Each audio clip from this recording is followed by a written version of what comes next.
The Walking Dead is a game played by adults and contains subject matter intended for a mature audience. This game explores themes and situations that may be uncomfortable or upsetting to some viewers. Our players have discussed their zones of comfort at length and have safety tools at their disposal. Viewer discretion is advised.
Hello, everybody. Welcome back to the Superior Adventurers Guild. We're playing some Walking Dead with Kurt because we are suckers for trauma and pain and suffering, and we love it. So before we get into that, just a big shout out to Kurt for running this. This is the this mini arc finale, episode 4. Yeah. Super stoked to see how this all turns out for this group of characters, and just want to thank everybody for being here.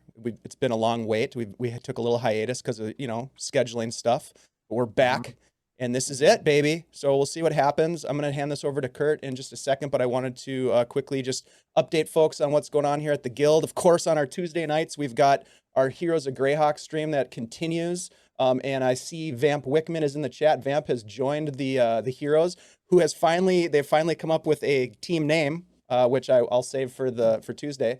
It only took them 50 episodes to do it. But yeah, really stoked about that. And then we've got some fun stuff coming up, including a one-shot on the 4th of January with Erica Nerdy Yogi. We're going to be playing some Morkborg, a module that they have written with some of their folks over at Dice and Dish.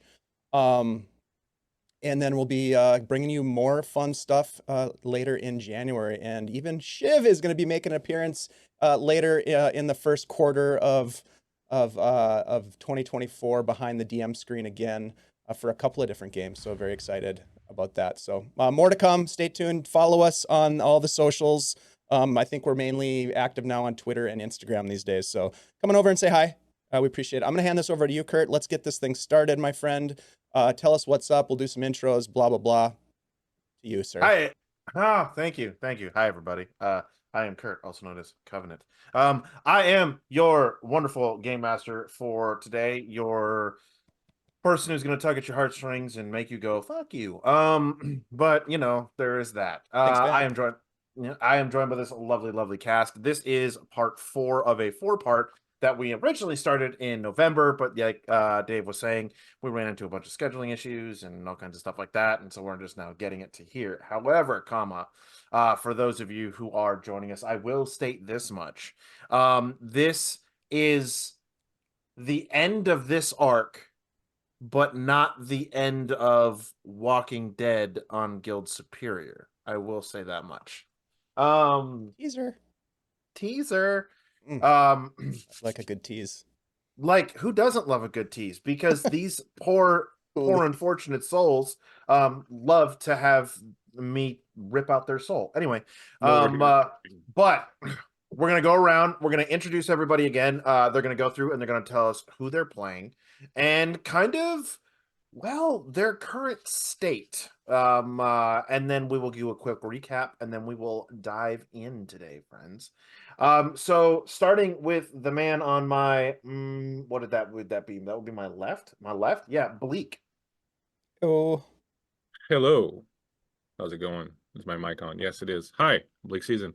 I am playing McCready, the soldier of the bunch, who is currently kind of stuck between believing and finding hope again, and perhaps seeing his daughter, who he thought was dead, and just trying to avoid getting, his wife too mad at him, because she's got some claws in her, and I don't know who I fear more, The Walking Dead or my ex-wife.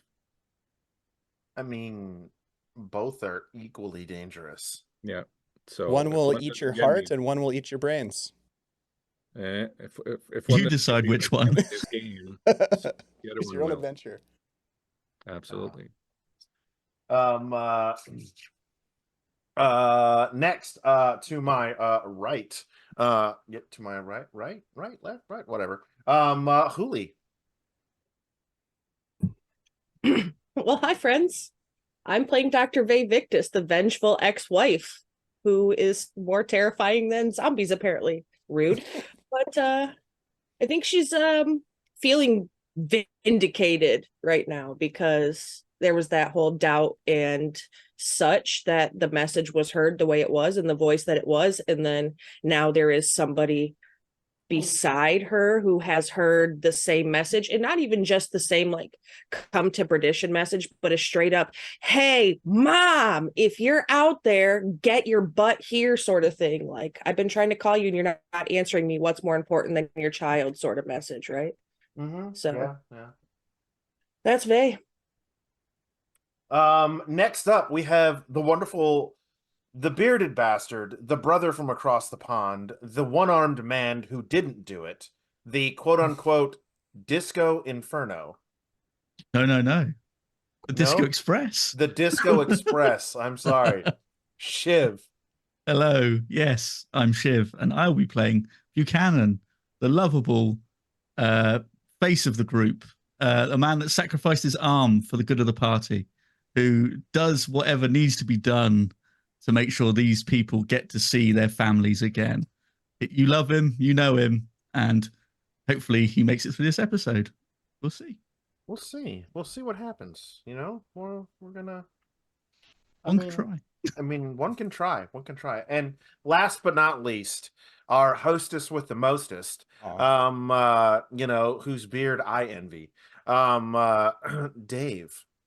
Hey, thank you so much. I'm playing Samantha now. Samantha is a like a paramedic type who has tried to be as useful as she can in the apocalypse by helping people and saving lives and trying to make things better. And over the course of the last few days, she has had to do some horrendous things that have really caused her belief in what she once thought was the hope of redemption or survival. It's really shattered that hope, and she has had to take the lives of people that she has lived with. She has had to betray, in a sense, people who took them in.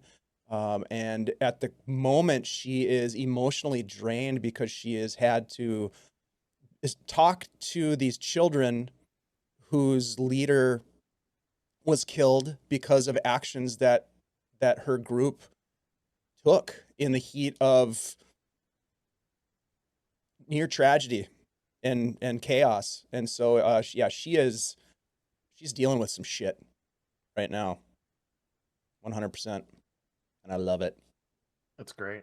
I'm here for it. It's wonderful. So Break to catch me. I mean, Break me, giggity. daddy. Anyway, I love that meme. Give me a moment. Yeah, there we go. Anyway, so to catch everybody up, our friends had left their home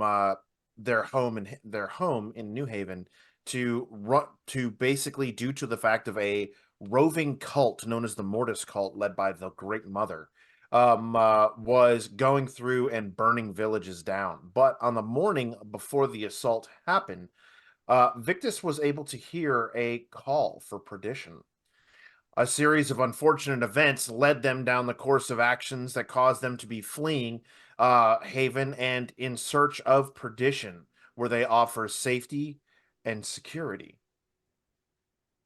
Along the way, several had been attacked, followed, and, well, bad situation after bad situation.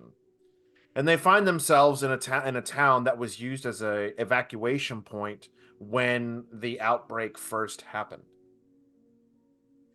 One as one lost and somewhat clinging to the last vestiges of his sanity, Captain Miller had rounded up a small band of children in various ages or whatnot who had either been left behind, who had been lost, or what have you, and had turned them into somewhat of childlike soldiers through an altercation between uh,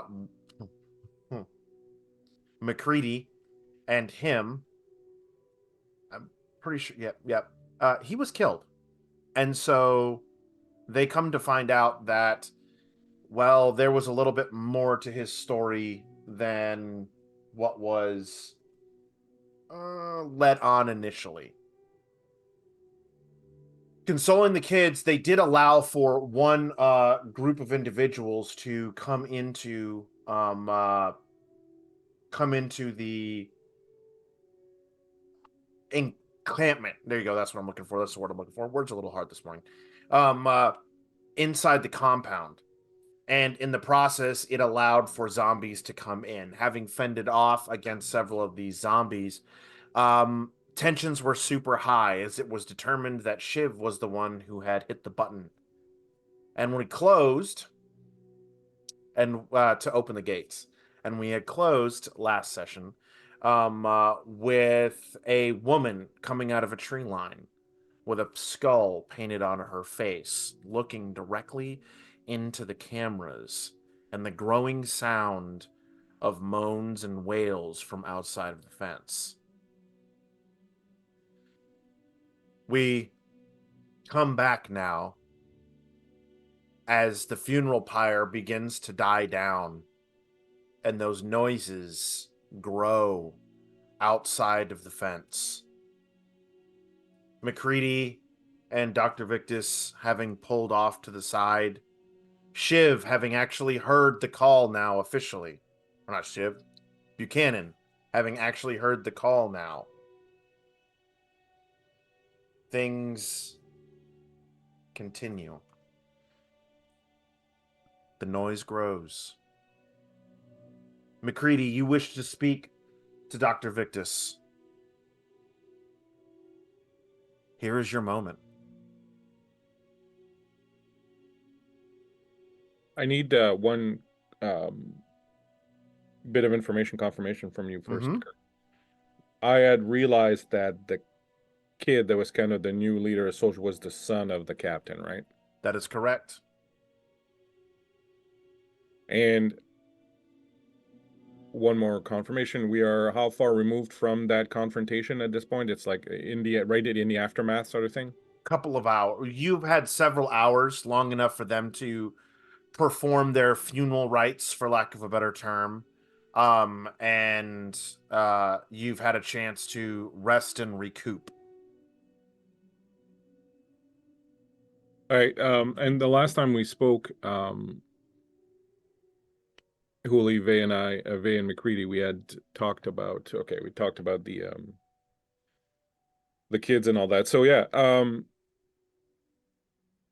I think McCready will come in and find Vay after getting that rest and all that, and just sort of going around and double checking that the defenses were up and that,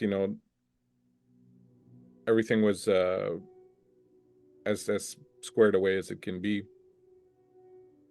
And I'll come and find Vay and I'll say, have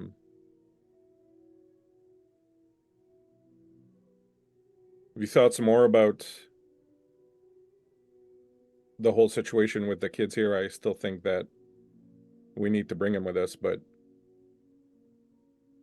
I think we need to get Sam or Buchanan to take charge of that, because I don't think they're going to listen to me since they saw me kill, or some of them at least saw me kill their former leader. Well, I've been thinking about it since we, put up the pyre and whatnot. I kind of don't want to leave them here, especially with the things that are happening outside. They're capable. Could be risky to take them with, but they seem to have enough skills at least to be able to maintain to get from here to perdition.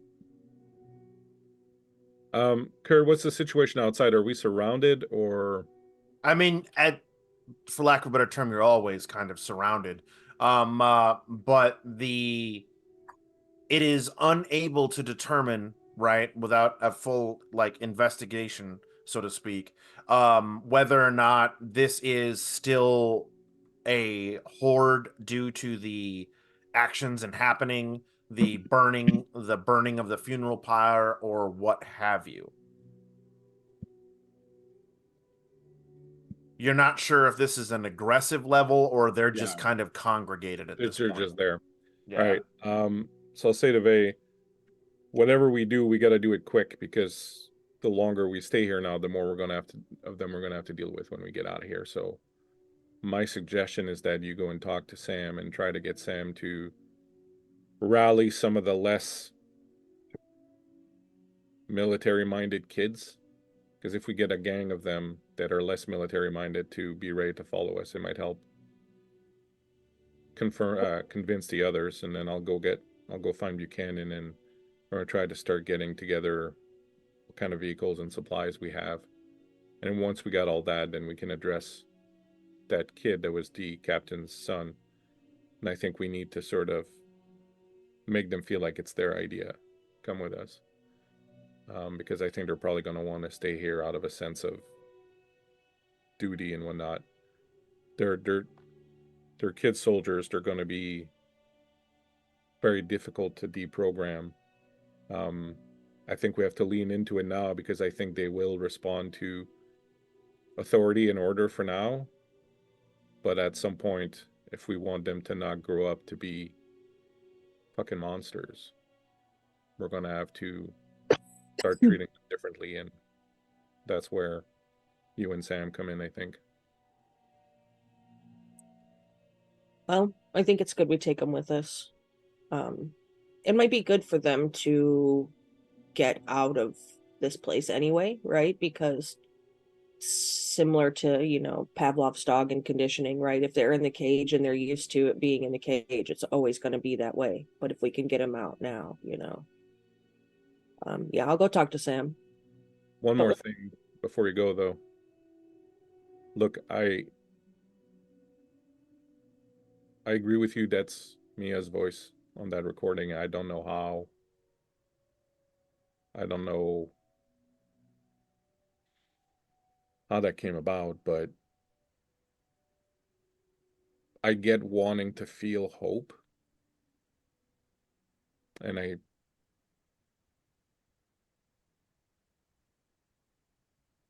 get wanting to feel hope. But I just want you to be ready to find out that that's an old recording.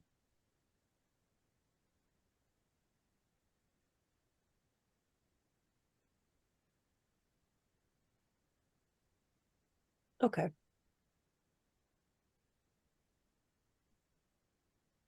I'll be like 70-30, if that makes you feel better, instead of 100, because you do have a point, right? Seeing all of this technology that they have here and such,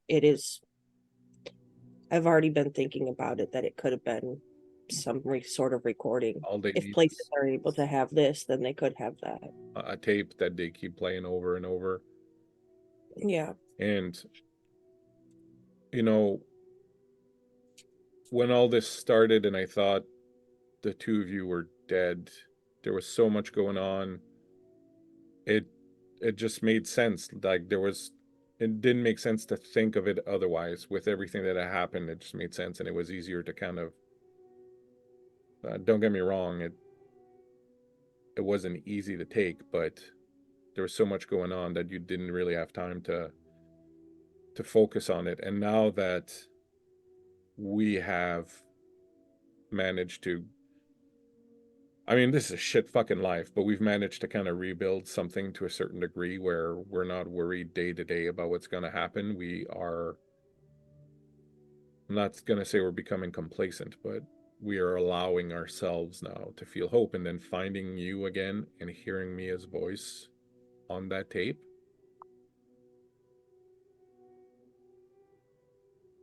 Now losing the two of you again would be unbearable.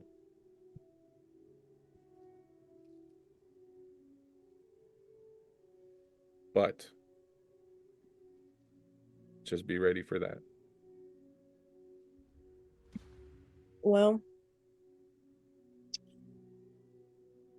Kurt, it was not McReady, but it was Buchanan with me at the mom part, right? That's correct. Okay.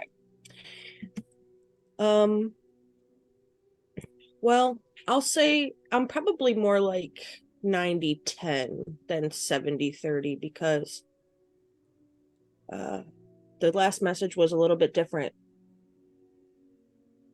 She said mom, and so I can still think that there's a recording, but I still want to hold on, you know. And she's resilient. She is half you. So if she's still alive, which I think she is, you know. Yeah. She's half me, but she's not all bad lucky. She's also got half of you. Well, hopefully the good half of both of us, because two asses together is a big ass. My daddy always said, never half-ass anything, always whole-ass something. Yeah. And Creed will just reach up and touch your cheek a little bit. Just run his thumb along your cheek. It's kind of weird to feel a bit of hope again, huh? It's dangerous. Yep. To feel a bit of hope because I don't know, maybe things will be different when we find her.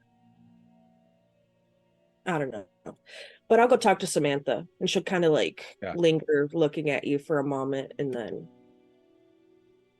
all right, I'm gonna go find Buchanan and see what he wants to do about this thing.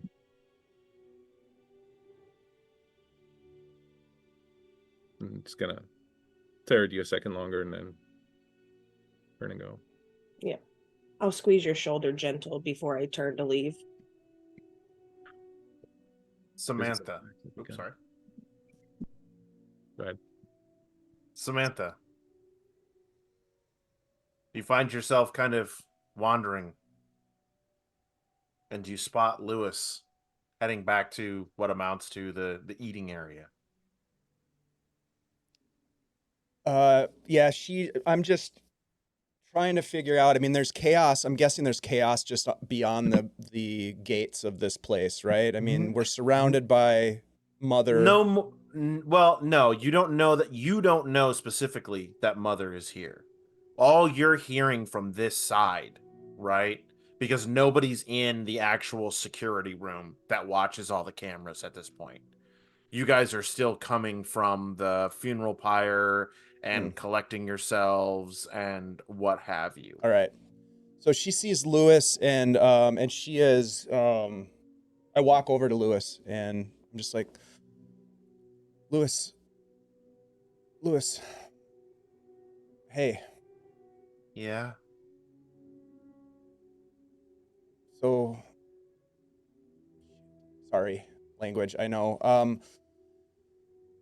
Look, there's no real reason to stay here. There's more people at this other place and my friends and I are going to try to make it to perdition, and I don't know what your plans are. I mean, look, I'm sorry about your father. I mean, Cap Miller. He steals himself a little bit at the mention of him. He died doing his duty. He did. He sure did. And you and the others did your duty as well, and you're good at what you do. But you need more than the guns and the blades. I mean, there's community. There's still, she kind of bites her lip as she's saying this because she doesn't quite believe it anymore. There's still hope for something better. Look, you're going to do what you're going to do, Lewis, but you're young.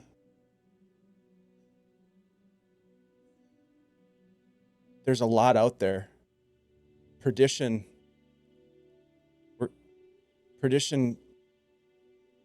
we're going there. I think you should come with us. I think you all should come with us. I am not allowed to quit my post unless properly relieved. That's what Captain Miller said. Look, don't you understand? There's no Captain Miller. I'm sorry, but your father is gone. Like, this place, listen to what's going on just beyond the gates. There is somebody, some terrible person who is following us, who is destroying communities like this. They will come here. You can't stay here forever. Lewis, God damn it, listen to me. You are not a soldier. You are a kid. And you can't run forever. And that's all you've been doing is running. Here we can make a stand, be it against walkers or whoever this lady is. We can make a stand here. Not if this you time, want Lewis. to run, you run.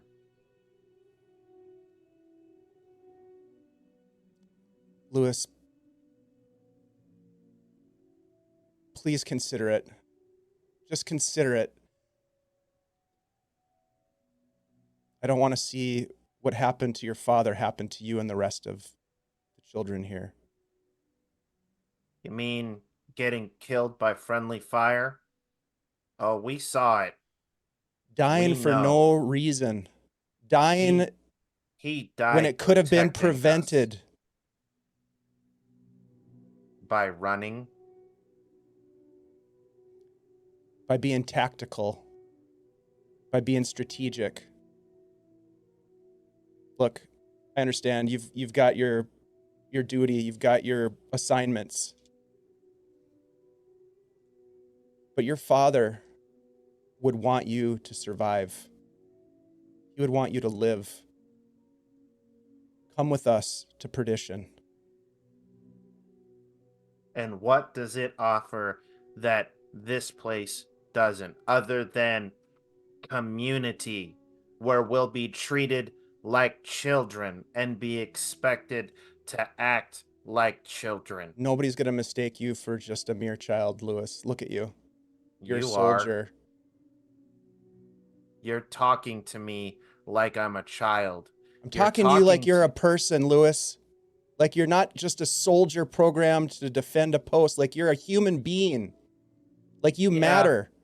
Yeah, well, I mean, we all matter in some way, shape, or form. There's no denying that. Well, ultimately, you'll make your own decision, Lewis, but I hope you'll Why are reconsider you so and you'll come with scared? us. Why are you so scared? Because I've seen too many die.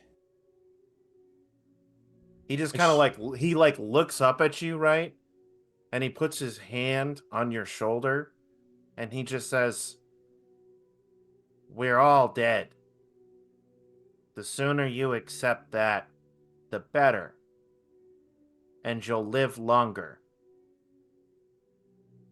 There's just a tear that just rolls out of the corner of her eye down her cheek, and she just wipes it away. She says, "Come with us, Lewis." And then she just turns and walks away.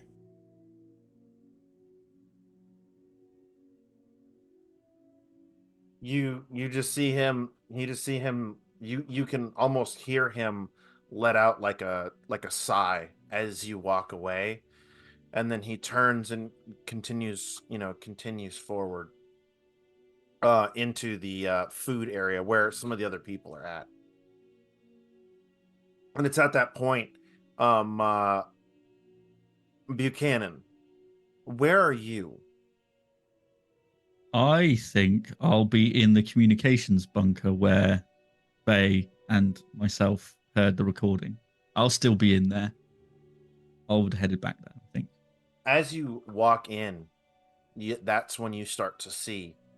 You notice the woman looking into the camera, surrounded by her masked individuals,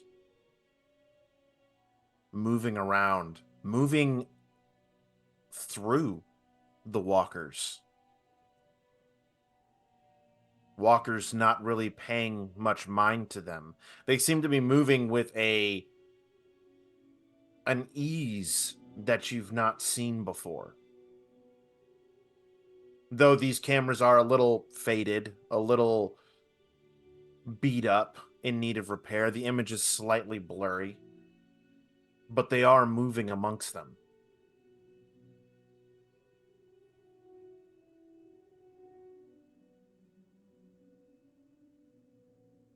Mm.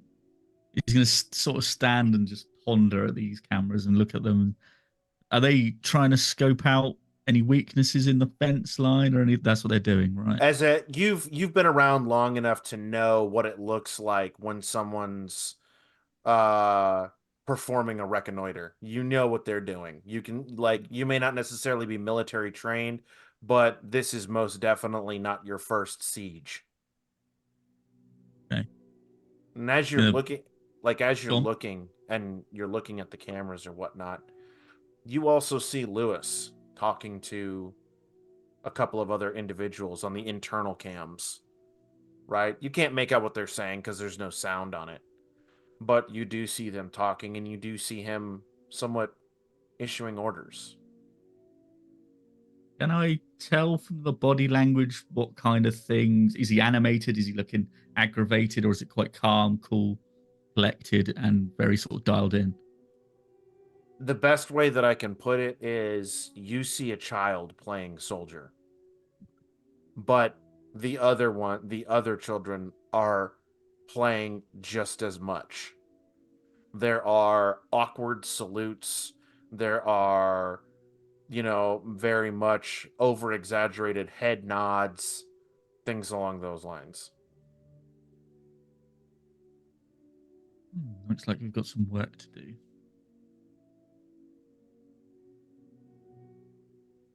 And he's going to give it a few moments, just looking at the cameras, looking at these guys, looking at what's going on outside, and then going to turn and start to leave the room.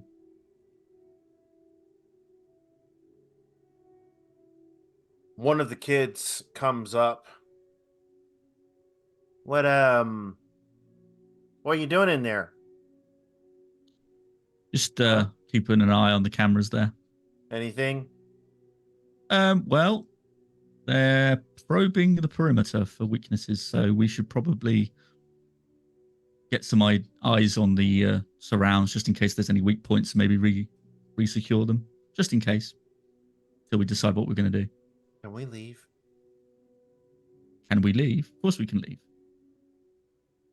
Can we leave? Like, I want to go. I don't want to be here Okay. anymore.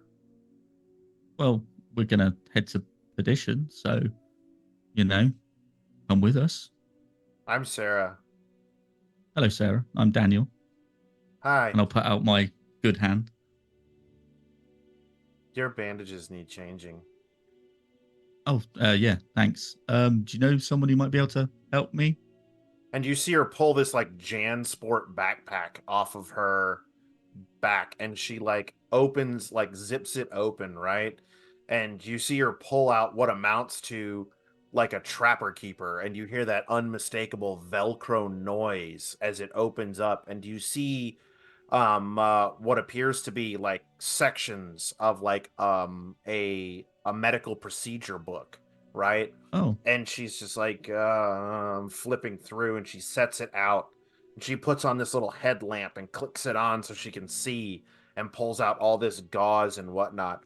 And she goes, okay. "This is gonna probably hurt." And I mean, to be honest, Sarah, this did hurt, so and as it'll she be does, fine. at mid sentence, she just grabs the bandage and the medical tape, not even, and just rips it right off. He just goes, fuck. And then she starts wrapping it up as quickly as she can, trying not to let too much blood. She goes, "Oh, I was supposed to put a tourniquet on, but you'll be fine. You're big," and she just keeps going about it. Yeah, I mean, you're very top work there, Sarah. Sarah, was it? Yeah, that's me. Perfect.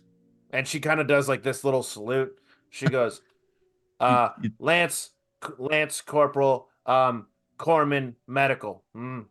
Perfect. You're going to be very good help for us on the road. We're going to need a medic. So, do you know? Not a medic, first responder. I'm not a medic. Yeah. I have not been to medic school. I just am really good at reading things and then being able to learn from reading. And so Captain Miller handed me a combat field medicine book, and I read it, and I kept out the parts that were hard to remember. I mean, I'm not a soldier, and I learned to fire a gun, so we're on the same wavelength there, Sarah. So don't you worry. Yeah, you don't sound American, so I can understand why that's you don't know how to use a gun. perfect. No, that's no. You're right. I'm not. Where are you from? Across the sea, England, UK, that sort of area. You know it? You heard Do of you it? think it's still there? I can hope so, Sarah. I really do. No. I really do. Don't let me die. I don't want to die. Hey, listen, we'll do a deal. I won't let you die. You don't let me die. How's that sound? Okay. Yeah. Yeah. So, and as you're saying that, a syringe just fucking hits you right in the ass, and like a plunger goes through. Penicillin, so you don't get infected. can I just say, as a medic, you might want to let people know you're going to do this before you just like attack them with it. But good looking out. I'm going to need it. Thank you very much. I appreciate all you're doing for me, Sarah, and us. Your ass may be numb for like an hour. Just Okay. It's okay. Right. Quick question, Sarah. Yeah. Is there anybody else that feels like you do that wants to leave? Is there anybody along that's Well, you're hearing now that Melissa has her dad back, I'm pretty sure she doesn't want to stay here anymore. Okay, all right, okay. Just you and Melissa so far. You've not had any rumblings of anything? No, Joey doesn't want to either, but Joey won't leave because he's as he points up, right? And you see like this watchtower that was like constructed, right? He's the eye in the sky. Has he got good eyes? Is he good at what he does? Or yeah, okay. he's the one who makes sure people don't climb over the fence. Perfect. So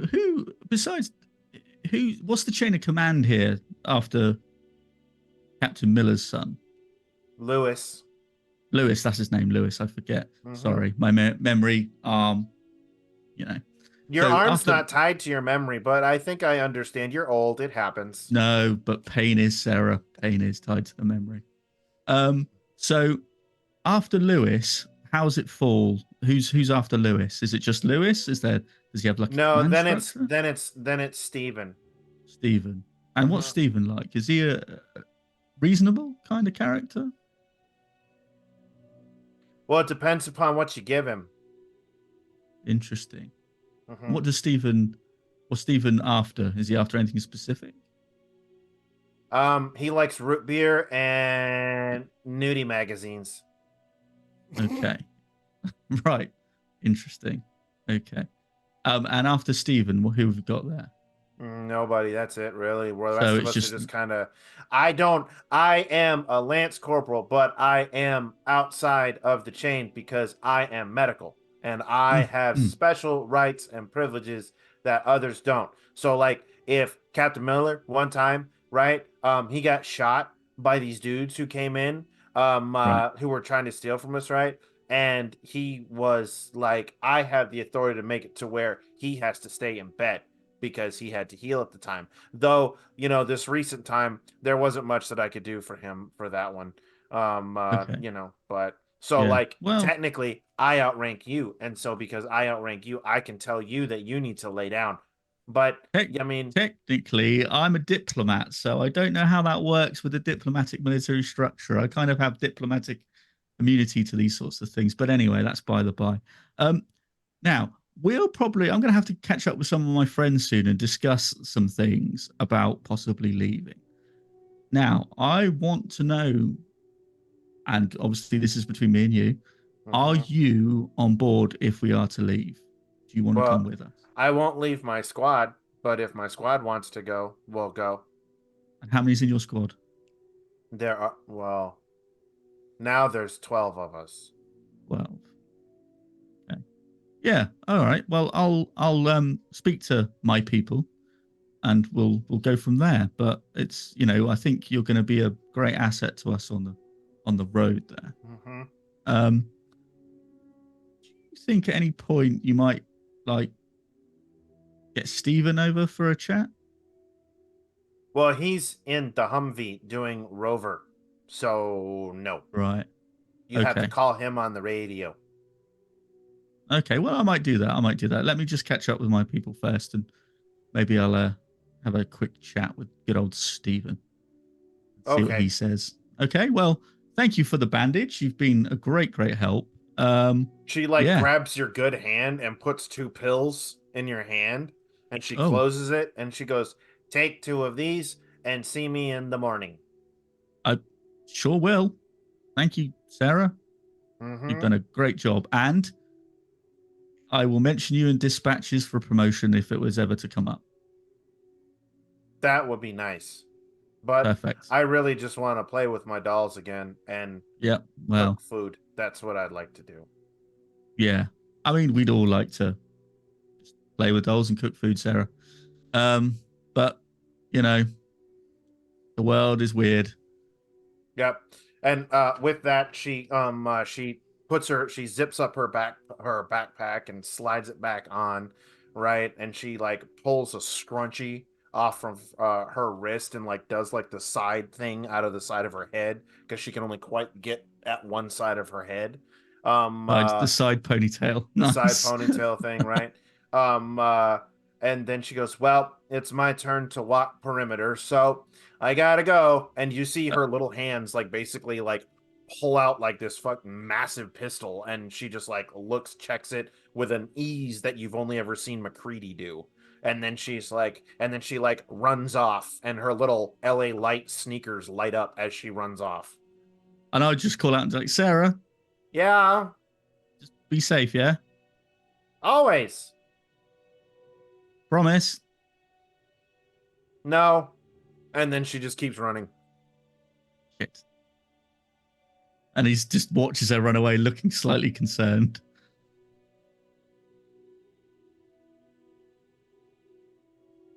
And I'm going to start going to look for McCready or one of the others. Okay. You find Samantha coming out of the coming away from the food area. A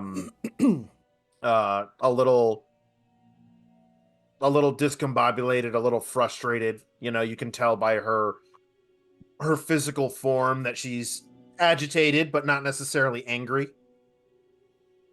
Look, Buchanan, I don't know how much longer we're gonna stick around here, but I'm getting a bad feeling.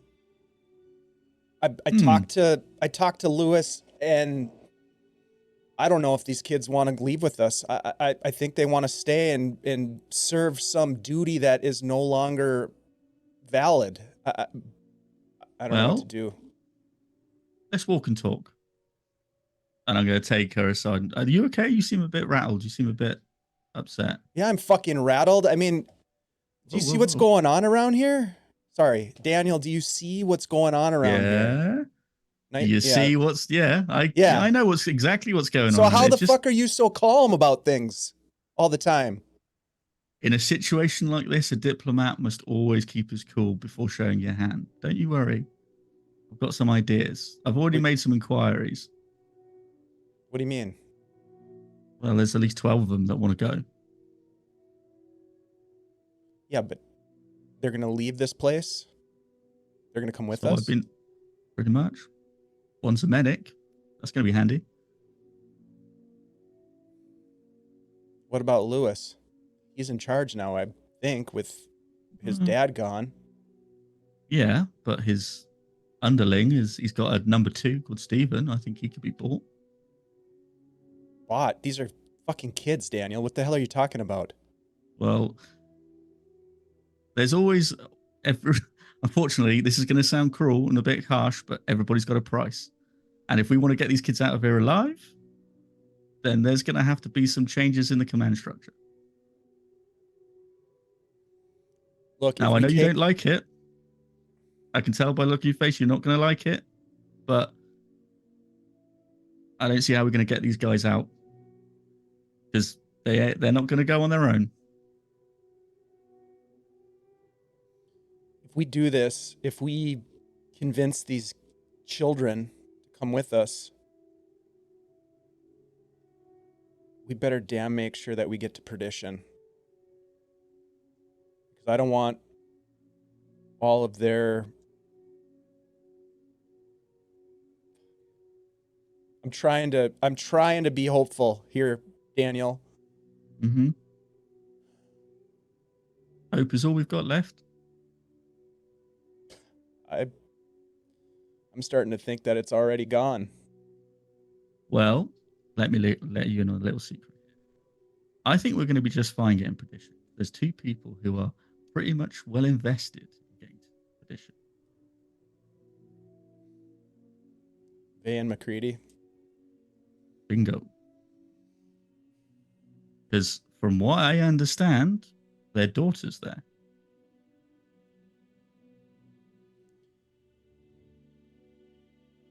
Well, Now, I mean, your guess is as good as mine whether she's alive or this is all, some message that she may have recorded. She may be long gone. I don't know, but they're going to move heaven and earth to get there.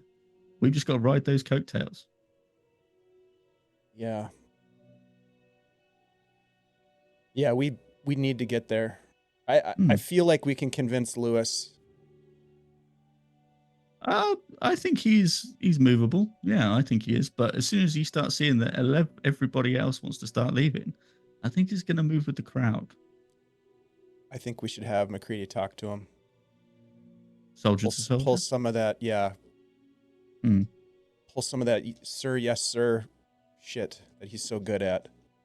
Yeah, I think it's going to be a bit difficult with the killing of his father type deal, but I think McCready can work his magic. He'll be able to sort of get through to the guy, the kid. I keep calling him guy. I mean, he's a child. What the fuck? Well, he's a child who knows how to kill. What if it doesn't work, Daniel? What if Lewis can't be swayed? Then we have to take who we can. We have to make a decision. It's going to be a difficult one, but I believe we take the ones that want to leave and we get the hell out of here before that crusty bitch outside tries to get in. Whoa, crusty bitch outside? What are you talking about? She's here? Oh, you don't know. Yeah. Why didn't you lead with that, bro? Jesus Christ. We got to find, okay, Vay and McCready right now. There's no more time to waste. Oh, we're strolling around the compound here having a heart-to-heart when we should be locking and loading and getting the hell out of Dodge. Fucking kind of buried the lead there. You can't. Kind of buried the lead. Yeah, no shit.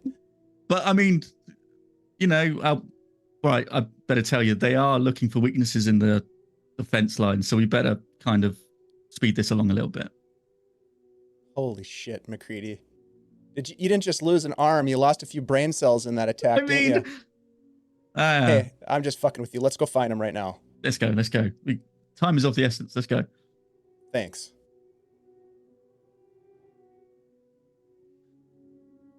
McCready. Yes, sir. Where are you? I'm looking for Buchanan. You see Buchanan and Samantha having a conversation just on the other side of the motorway there. And from the distance, you can't really hear what they're talking about, but you can see that it's kind of Samantha, again, agitated, but not necessarily angry. And at this point, you've kind of seen her flail her arms about. They begin walking in your direction, and as they do, you hear an unmistakable sound of cow.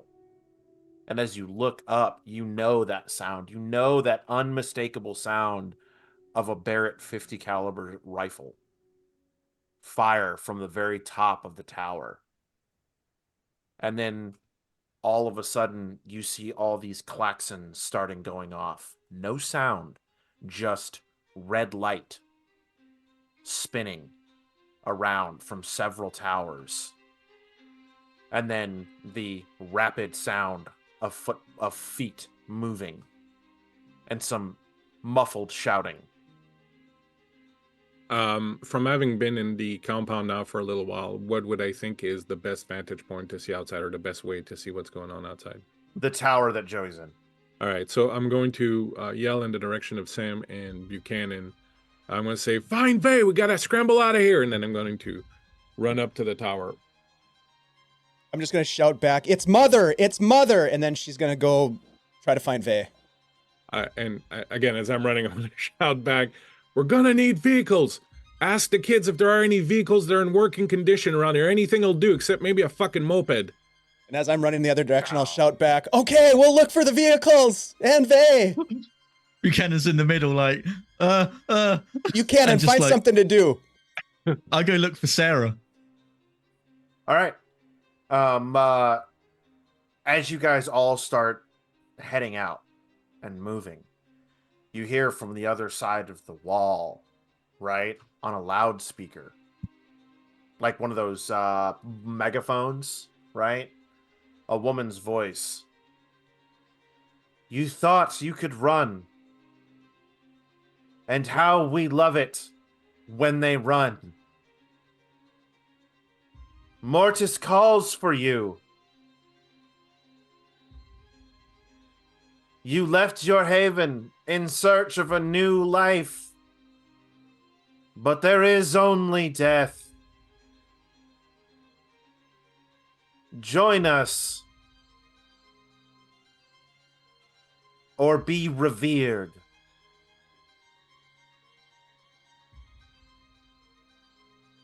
Not today, Satan. And not fucking tomorrow either.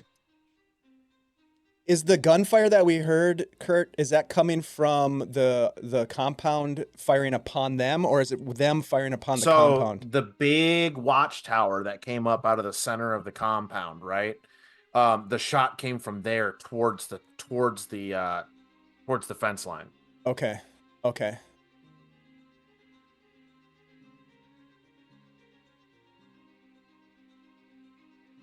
I'm running up to the tower.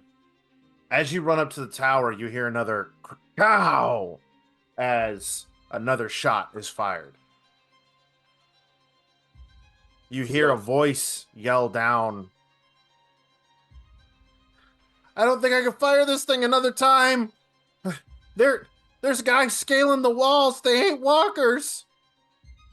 I yell, I'm coming. I run up there.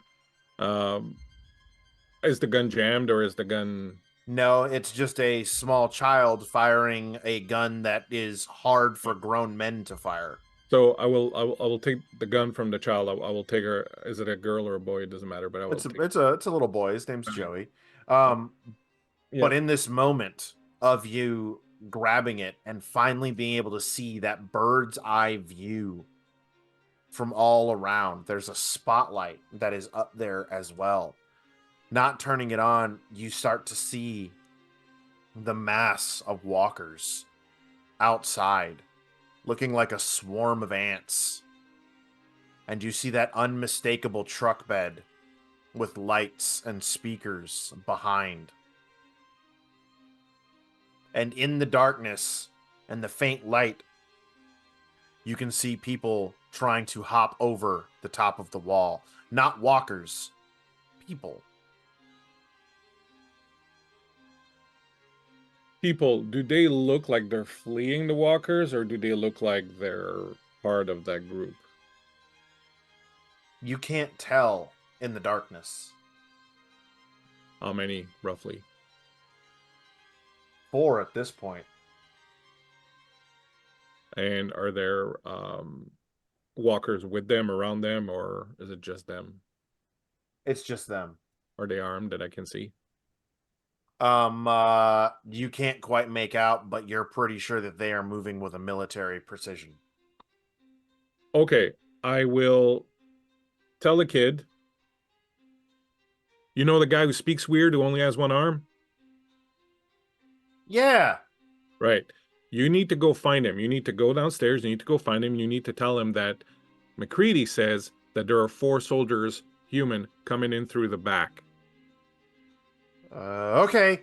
And you see him like go over to like the ladder, and he like you see he has 2 small brackets on his wrists, and he grabs onto it fast away, and you just hear that shh as he hooks onto the ladder and just slides down the ladder.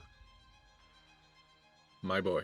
And what I would like, Kurt, is to take a look, and with my experience as a military man, if we're to break out, which way looks the best? They're only primarily coming from one direction due to the nature of the way that the setup is. There is an exfil for you guys to get out safely, but it's all a matter of timing and can you get everyone? Okay.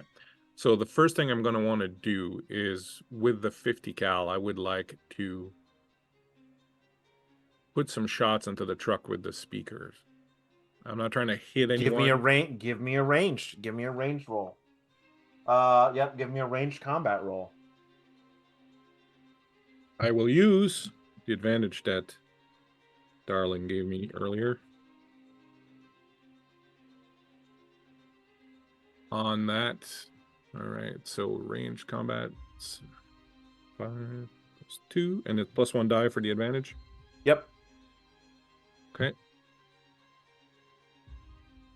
And my stress is that? You are at a stress of 1 currently. Okay, let me find a die of the different color. Yep. I got 3 6s, and I got no 1s. Okay. All right. So, you take a shot, and it puts out one of the lights. And in response, you hear that was a mistake. And in response, I just do it again. Are you going to take another shot? No. I'm going to. Is this 50 cal mounted on something, or is it? No, it's a big ass sniper rifle. All right. Any other rounds kicking around? Well, you don't know how many are left in here, but you know that generally it has between 5 to 6 rounds, and there have been 3 that have been fired. Okay, well, I'm gonna grab it. I'm just going to hot check it to make sure there's another round in it, and then I'm going to sling it over my shoulder, and I'm gonna go down. If there's no rounds left in it when I hot check it, I'm just gonna leave it there. As you're sliding down, you look around, and you can see the 4 that were trying to get over drop back down on the other side. Like they're not coming in? Yeah, like they've backed off. Okay. Probably for the game, their heads shot off. You have until dawn. Then we will come for you.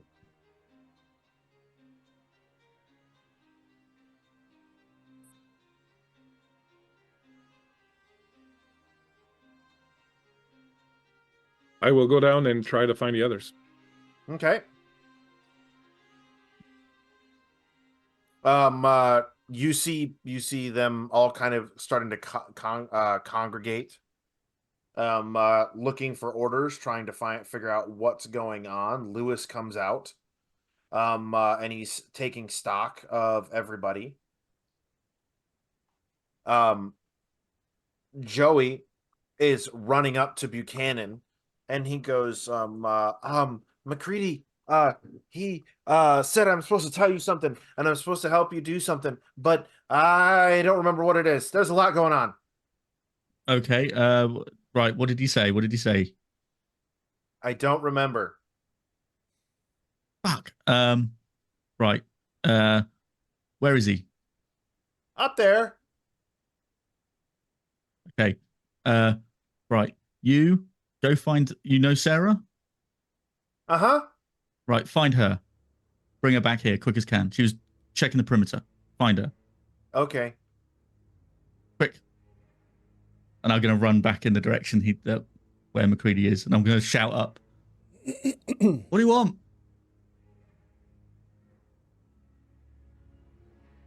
McCready. Sorry, say that again.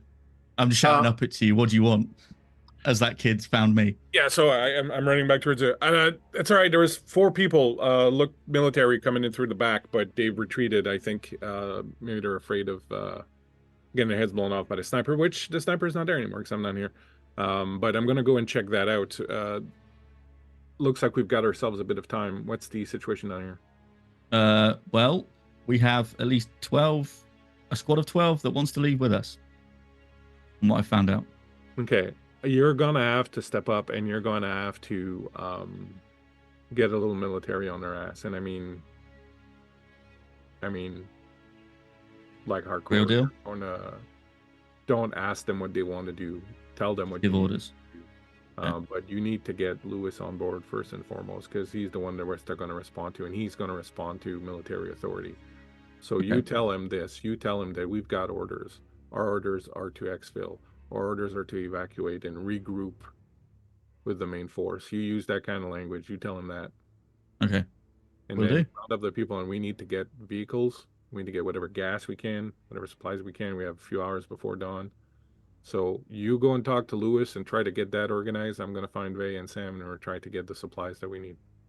Okay. Samantha's going to run up at this point and just be like, what's this bullshit about dawn? I don't buy it. No, we're not going to be here at dawn. We're going to get out of here before then. So Thank God. yeah, we What's the need plan? to round up supplies and get cars and whatever we can. So the first thing to do is figure out how many vehicles we have that are in working condition.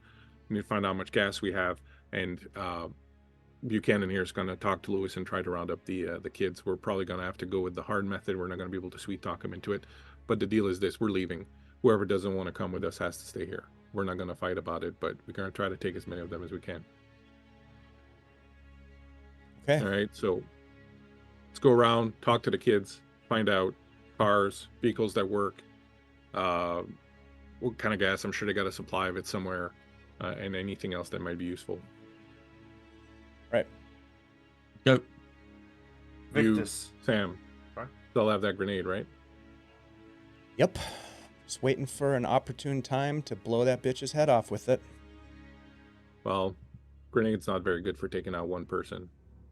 It's better for slowing down a whole mob, so keep it for if ever you get a clutch of them. You want to try to get as many of them as possible close together. Using it on one person's a waste. You're not going to do much unless you stuff it in their mouth and pull the pin. That's definitely an option. If we get there, I'll hold her down. Victus. Yes, sir. Where are you in this commotion?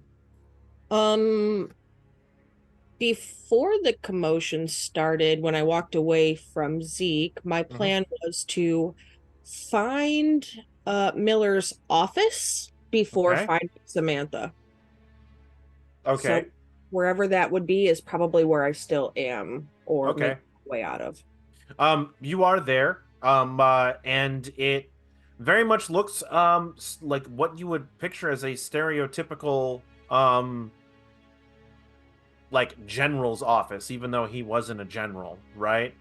There's maps of the surrounding areas, there's dated evac plans, there's a series of radio frequencies, there's a handful of areas on the map where there have been marked as new settlement, old settlement. You see population numbers and stuff like that on there. It's this swath of information about the area. Sure. However, as you're looking around and as you kind of sit down at the desk for this brief moment, you look and you do see what amounts to a family photo Okay. of He have a typewriter or anything in his office? no, he has a computer. But is it hooked to a printer?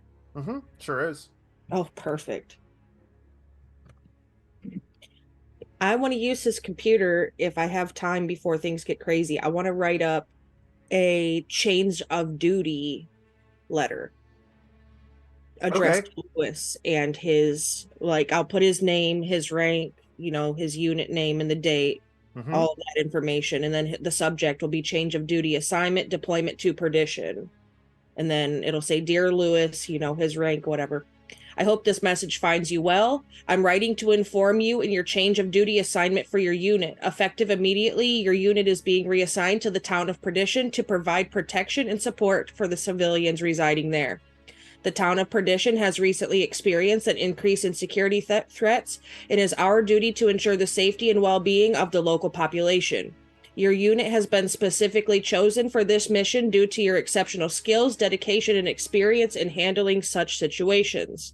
Your primary responsibility in Perdition will be to include maintaining a viable presence in the town, conducting regular patrols, and establishing a secure environment for civilians.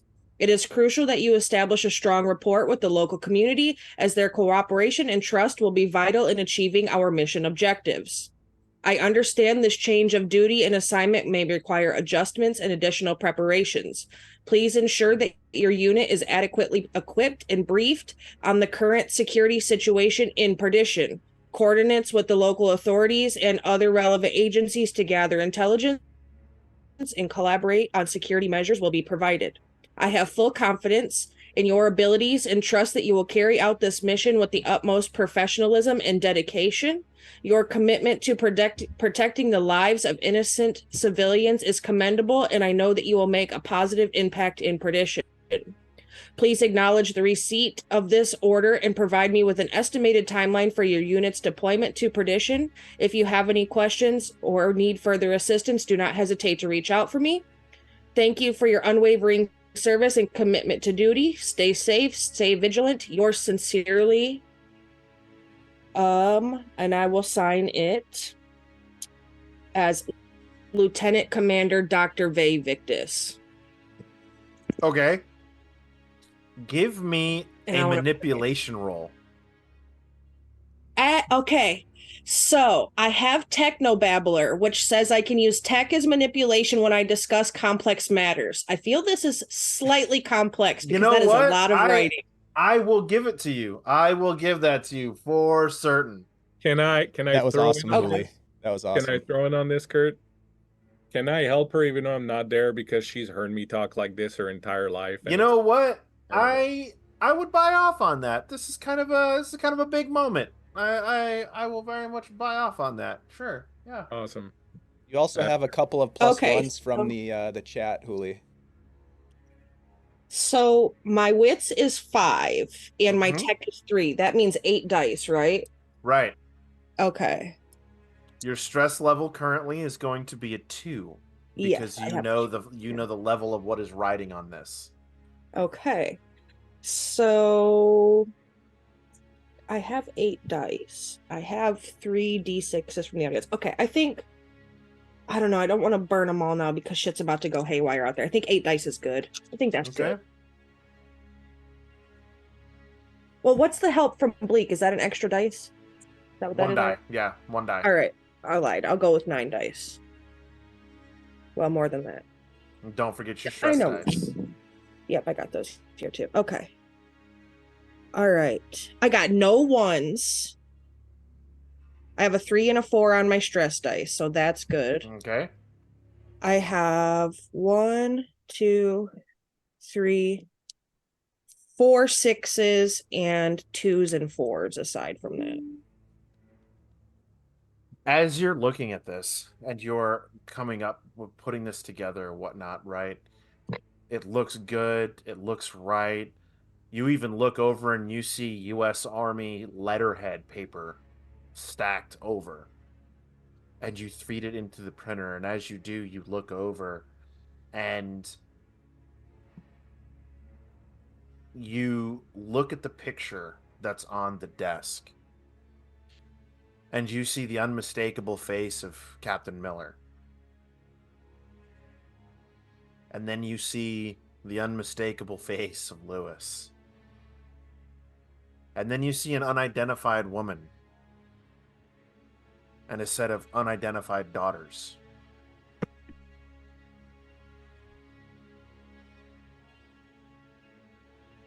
And in that moment, you feel as though perhaps you're doing the best thing that you can, but you realize that Lewis is now officially all alone. And that while you may have done the right thing, and McCready may have had no option, you have taken the one thing that he still had in this world. And you're a part of that.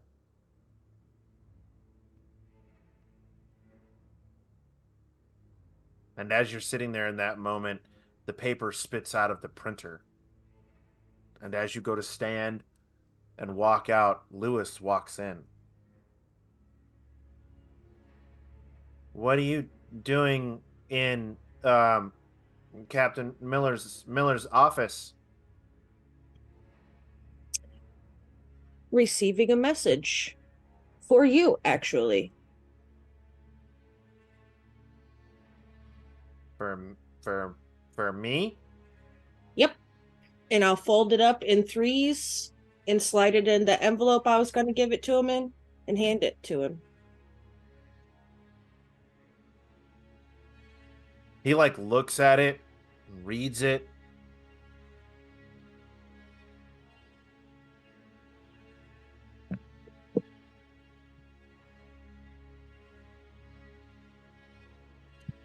And he's down, back, down, back.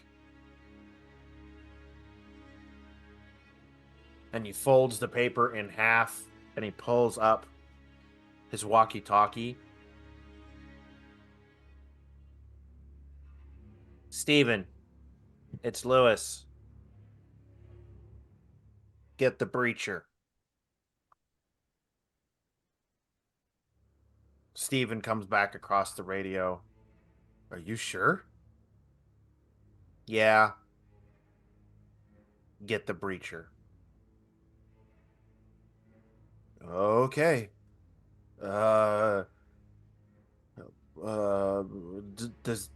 Does this mean what I think it means? Let's hope so. Well, get your people together then. It looks like we have orders to leave. Can't go against orders. But get your people together. One more thing before you go, kiddo.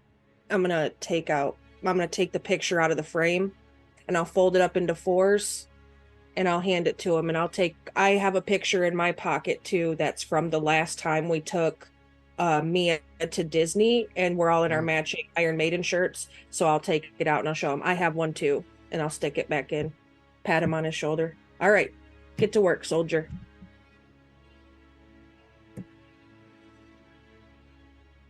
He stands there for a minute and then he gives you like this little salute and then he turns and he walks out.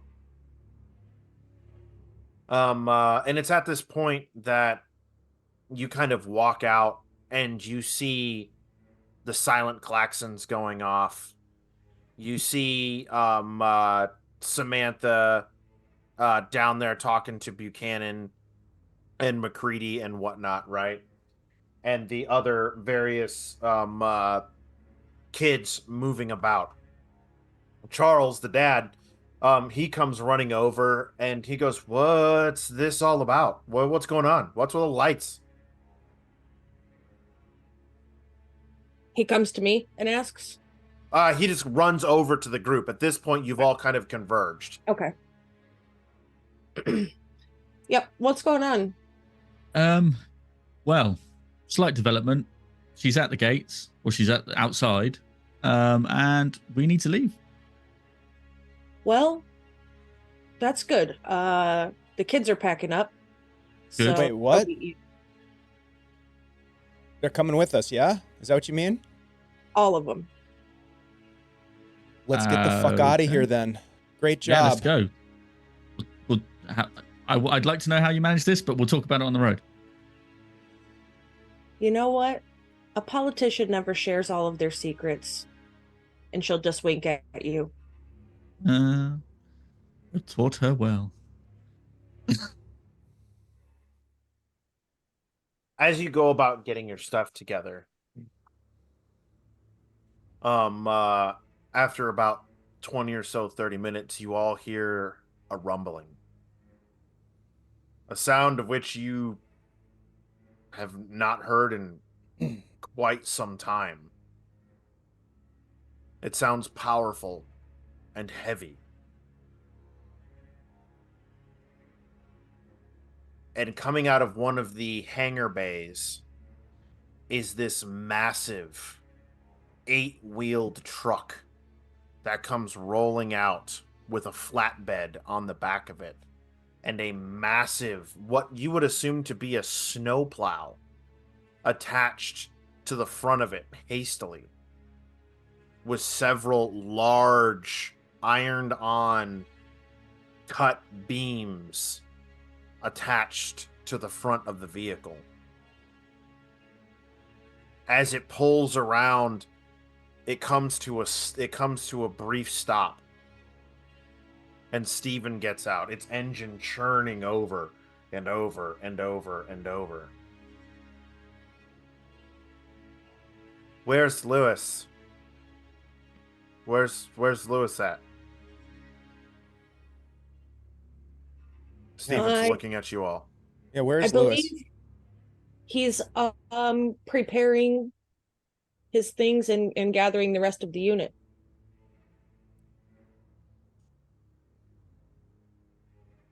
Is everybody else here? You see people starting to move towards that gathering area. You see Melissa bring over the other Humvee that had the machine gun attached to the top of it.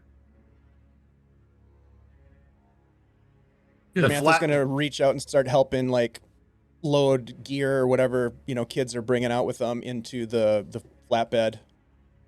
The flatbed is just that, though, right? It only has a small lip on it, right? It looks like this is a supply vehicle that they've sort of makeshift attached something to the front of it, right? The back is very much on the open. It is not it is not so it is not protected, covered or anything along those lines. Okay. As everybody's coming, you see the unmistakable light up of Sarah's shoes come running over in the dark, Buchanan. Those shoes are gonna get her killed. As she comes running, They're cute, but as she comes running over. Molotov. Yeah. Okay. Lewis comes out of what amounts to the surveillance building, and he says, who's the lady outside there moving around with all those other soldiers? Are you sure those aren't our friends? I mean, the soldiers? Definitely not. No, they're bad news, Lewis, and we have to go. Well, who are those guys?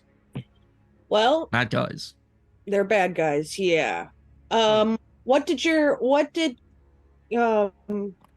Captain Miller call the people that you were against, aside from walkers? Like, what did you call bad guys? Bogeys in the bush, whatever it is, that's what they are. They were just raiders most of the time. Yeah, that's what they are then. They're raiders. Lewis, remember what I told you about our home and how it was overrun by bad people? Right. This is her. This is them. Oh.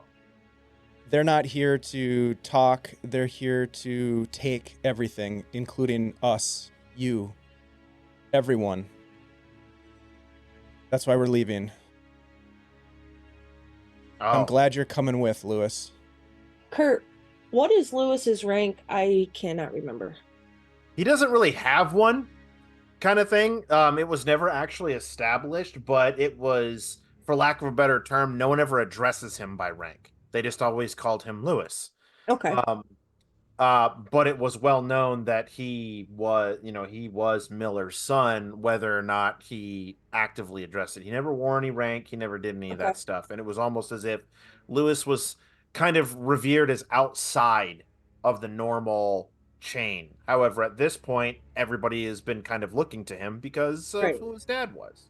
Okay, so I'll have made the letter say Captain Lewis, and I'm gonna say, hey, Captain Lewis, give us your orders so we can get everybody out and your squad moved before these people knock our fence down. He goes, okay, guys, we've got to go with them to perdition. Apparently, the Fipper got a message through, and we have to escort these folks to safety. And at that, Charles is like, "What the fuck? Why the kids are gonna escort us to safety? What is this?" Shut up, Charles. Just fall into line. He just kind of like He's a parent, right? he So is a give him- parent, yeah. I'm gonna look at him. Parents have this look, right, when they're communicating with each other, or things are stressful in a way to Mhm. keep the kids calm. I'm gonna give him that, like, this is under control. Just go along with it, like eye to eye parent thing. He just kind of like he responds. He looks at you and he has that whole like what the fuck look on his face, but very much he just like kind of does the whole slow head nod thing or whatnot. All right. Okay. All right. Well, he's like, who's riding where? Lewis goes, all right, Melissa, you're on the gun in the back with the Humvee. You're gonna pull rear, and then Steven, you're gonna drive the plow, unless, and he looks at McCready and he goes, unless you're certified to operate that. I can drive anything. Then Steven, you'll drive the Humvee. McCready, you'll drive. You've been drafted. Congratulations, Sergeant. You're gonna drive the breacher. I love this kid, man.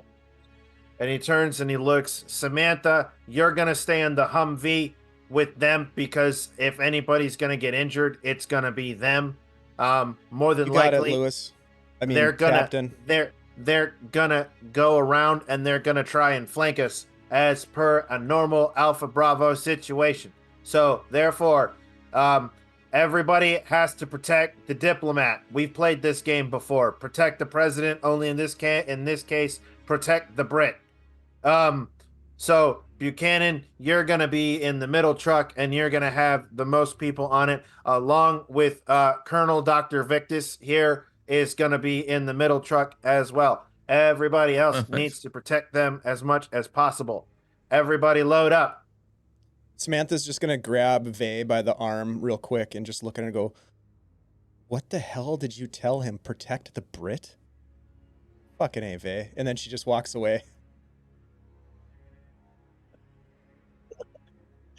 I never expressly said the words protect the Brit. Actually, it's probably the last thing I ever thought in my whole entire life. No. See, Buchanan told Sarah that he's a diplomat Yep. from another country, right?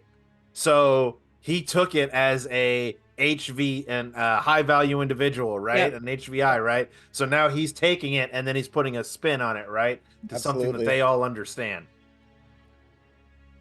There you go. Perfect. If it I'll works, just climb into the Humvee. Oh yeah, Like, perfect for you. No, Buchanan, you need to be in the cab of the other truck. Oh, yeah, sure. That is the safest place that you can be. Whatever you want, Captain. I will follow your orders, sir. All right. Sarah, you're with me. We're gonna go get the other truck, and then we will fall in behind as things go. If at any point in time, oh shit, nope. Yep. Okay. Yeah. Okay, Sarah, go get the fuel cans, and we're gonna get the other. They're gonna get the other truck. You guys move to the back gate, and that'll go right. And you see Steven fire up the Humvee, and he says and he waves at you guys to like follow him. follow. Mm-hmm. All right. So do you guys pile into the vehicle itself? Hell yeah. Yep. I need as much protection as I can get. Do we have a radio in every vehicle? You have the walkie-talkies. Okay, that's fine with me. Is he going to take us to the truck, or is the rig here? No, the truck's already there. Like, he's trying to instruct you to stage. And as you guys are moving Oh, the around, convoy. yeah, as you guys are moving the vehicles around, the sound outside the walls is getting louder, and you can actually start to hear them beat on the walls. Yeah. So Kurt, we've got basically in front of us as we're all loading, there's a convoy of 3 vehicles. There will be. Right now, there's 2. Okay. Which ones are there? That's what I want to know. Oh, the Breacher and then the Humvee. All right, so I get in the breacher, I guess, is what he wanted me Yeah, to do. he wants you to drive the Breacher. I'll get in that.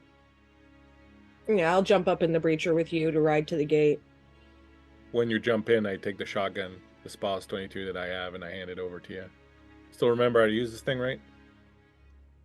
Yeah. Yeah, it's not like shooting skeet. You wait till they're good and close, and then you know. I've got my pistol too, so I'm not entirely unarmed. Yeah, but you know. You use your shotgun, and then if you run out of that ammo, you use whatever else you got, and then if you run out of ammo, you use your pistol. Mm-hmm. And you know, always save 1 bullet.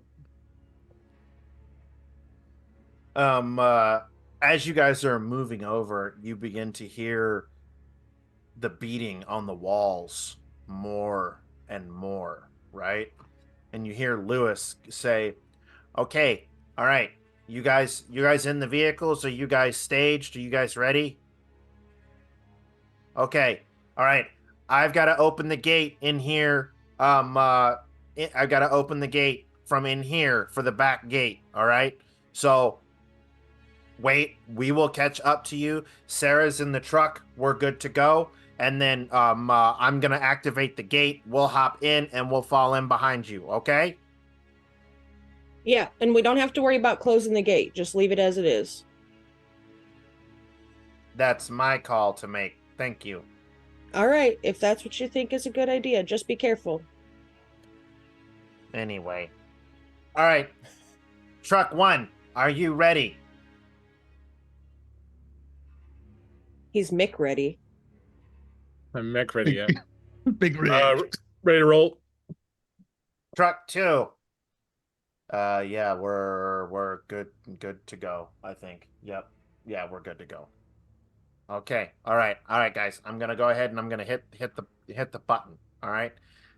In 3, 2, 1, and as he says 1, the front gates which you guys were in explode open. Ooh. It's got real. And then the walkers start to flood in. The back gate is not yet open. And you just hear them, oh crap, oh crap, oh crap. And you hear the button and the klaxons go off on the gate you guys are facing. And the gate starts to open. And there's more walkers that are migrating around the front. Well, Breacher, time to make a way. Go. We'll catch up. Don't you worry. 10-4. And I will put that thing in gear. I'll look at Vay and I'll go, I probably still love you. And then I will slam on the gas. All right. For that, go ahead and you slam on it, and the wheels, all 8 of them, right, just click over and grab that little squelch of noise as it starts to push through, and you start running over and pushing through all of these walkers, right? As you're going, that crunch, that sound, blood, guts, bone everywhere shooting out from underneath the vehicle. The Humvee, you immediately look in the mirror and you see as it's going, it's Machine Gun. Hannah Montana herself standing there on the machine gun, just rocking it. Rocking the machine gun on either side as quickly as she can. You guys hear over the radio as you're going. All right, Sarah. All right, no, get in. Move over. Let me get out of the way. Get out of the way. Get out of the way. Get out of the way. Let me get it. Okay, sit down. and you hear the vehicle you hear the vehicle, like, you guys look back, right? And you see the truck, the LMTV, this cargo truck, start to push out, right? And as it does, it stops for half a second as you see there's just too many around, right? And he's like, no, climb out, get out of the vehicle, get out of the vehicle. You guys are hearing over the radio as you are driving. Steven stops, slams on the brakes, and he goes, we have to go back. No, guys, no, keep going. We've got this. We'll catch up. We're gonna catch up. No problem. No issue. As you guys begin to push and push, Lewis and Sarah are on top of the truck fighting for their lives as swarms around them start to move. And in the far opening, you see truck pull in with the soldiers around. And you guys hear over the radio, you guys are the bad ones. That's what they said. Sure are. Well, check this out. And he holds up a small, like, device in his hand, right? He goes, I may not be a Marine, but, you know, as they say, Semper Fi.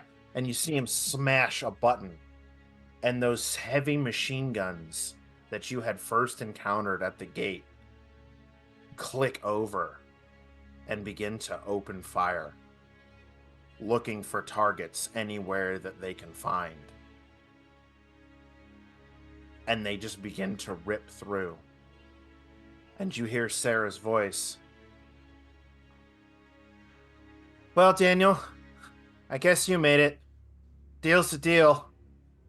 You made it. And with that, you just hear a series of explosions start going off in the base.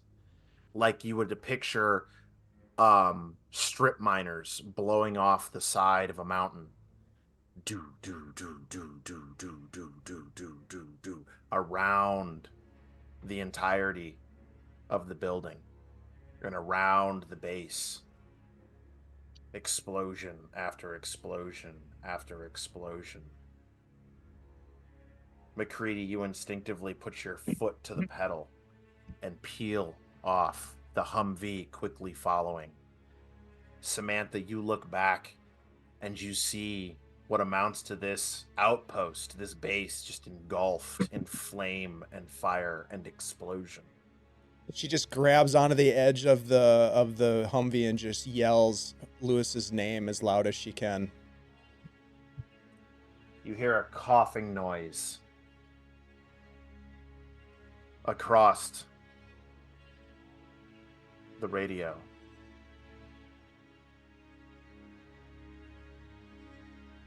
Well, we're trapped in here. That's okay. It's okay. Right, Sarah? Yeah, it's okay. Don't worry, Samantha. You ain't gotta run anymore. And then the line cuts. And that's where we're gonna go to our one and only break. Oh my God. I'm about to start crying right now. Fuck you, Kurt. Yeah.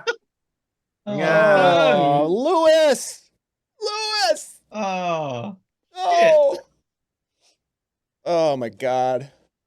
Okay, well, thanks everybody for hanging out for that. We're gonna take a quick break. I need to grab some tissues, and then we'll be back in just a couple of minutes. Yeah. Get your drink on. Probably something a little stiffer than water at this point. Go to the bathroom, grab your snacks, all that stuff or whatnot, and we'll be back for the second half of this particular fun-filled excitement, friends.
And we're back, everybody. Bad jokes aside, we are here and we're going to jump right back into it. So, Kurt, take it away. Giveth and taketh away. That's what Kurt does. The explosions echoing in your ears, and in that moment, realizing that every day and every point you find that glimmer of hope, something seems to take it away. Buchanan had finally made a friend, or the closest thing he can constitute as a friend. He's lost an arm, a friend, a way of life, a country. And yet he persists on, still trying to find hope. At this point, is it out of survival? Or does he still hold hope for something? Sitting in the truck, you look down and you see the small little package of the 2 pills. Take 2 and see me in the morning.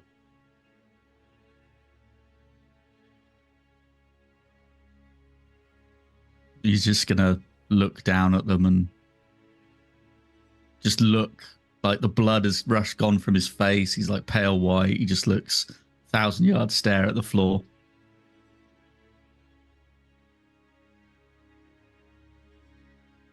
McReady, you look over and you see Buchanan giving off this stare.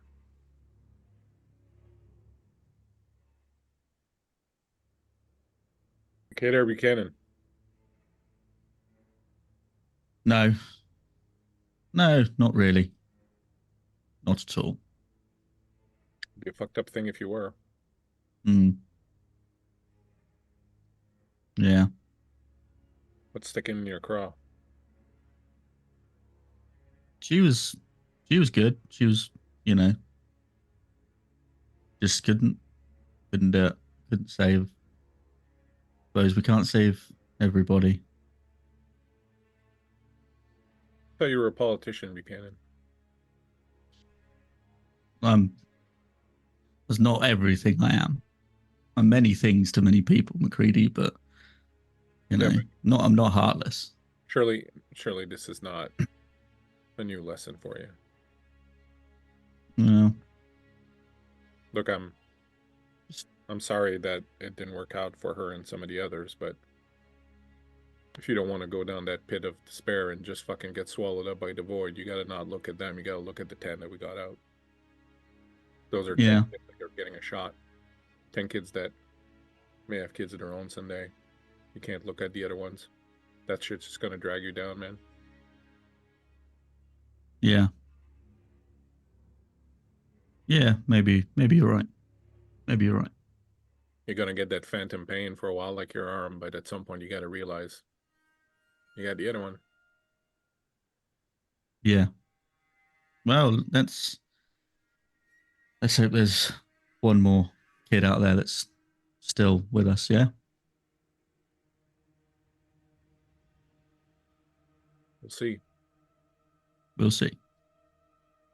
Then I'll reach out and give you a squeeze on the shoulder. Did good there, I'll man. just give him a pat on the... I'll be okay. I'll be all right. It'll take time. I'll be okay. Just anytime you need to talk about it, just don't keep it in. I mean, I'm not that great to talk to, but Vay and Sam are pretty. Sure. Yeah, sure. Thanks. Yep. And I'll take those 2 pills. Is that lysergic acid? Take 2. At this point, it could be. Take 2 and see me in the morning. And the gel tabs almost instantly dissolve in your mouth. And there's a bitter, coppery taste at first. And then you suddenly feel numb as the drugs work their way into your blood system under your tongue. as the morphine takes over. Your arm no longer hurts. Your body just feels numb. And the welcoming embrace of apathy washes over. As the lights of the vehicle shine forward, you see the road ahead starting to clear. Blood splatter hits the window. Normally, it would invoke a reaction in you. But this time it doesn't. As it begins to set in, and you have to realize a deal for deal's sake, making it to the next sale may not necessarily be your true way to survive. And then the numbingness washes over your mind as you just kind of sink back into the chair.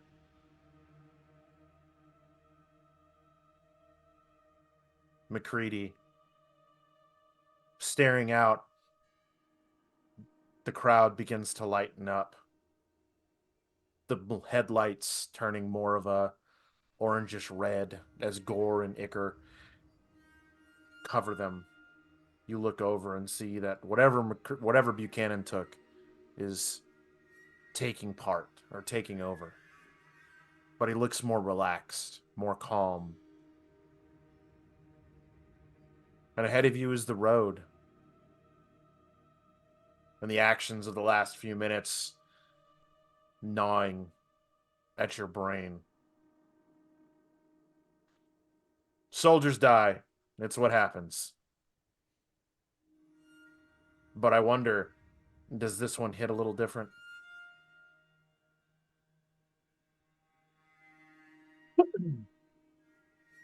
It absolutely does, because soldiers die, but soldiers sign up for it. They stand up and they say, I'll do this. I'll go out there. I'll put my life on the line for my squad mates, for my country, for my family. And those kids, they may have been trained like soldiers, but they never made that choice. They never had that choice. It was just thrust upon them. And to sacrifice yourself, to live for that sacrifice is a noble thing, but to have it foisted upon you without having any say in the matter is just tyranny. And if there's anything a soldier stands up against, or a good soldier at least, it's tyranny. And so it definitely hits different. But it kind of gets swallowed up and melded in with all the other emotions about everything that's been happening and whatnot. And it's these kids here, and it's those kids in other towns that we've been into and all around the world, that kids that just should absolutely get the chance to just be kids and play with their friends and not learn to hate, not learn to kill, not learn what it takes to survive sometimes, because at some point you have to, you don't have a choice, but it shouldn't be foisted on you when you're a kid, when you're just trying to have hopes and dreams and think of the future and have fun. And then I think about Mia and what she's probably had to do, the choices that have probably been taken away from her and forced upon her.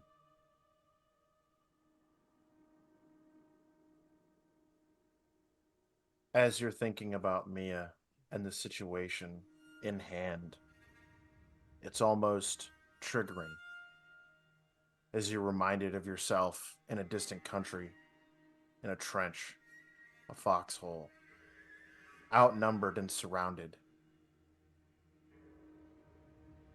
And a battle buddy whose name you can't quite remember anymore. But you remember his face and you remember what he said. As the shells are raining around you, and you look down in that moment of weakness, at a small picture of Mia, newborn, being held by Victus. And he says, "Don't worry. You're going to get to see her. We don't all make it, but you're going to make it."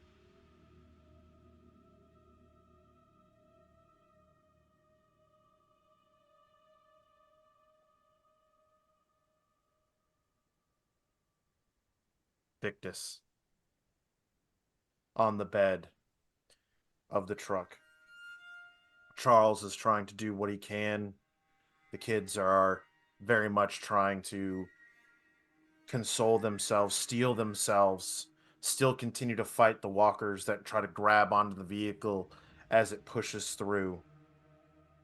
Charles just gives you that look, that parental knowing look.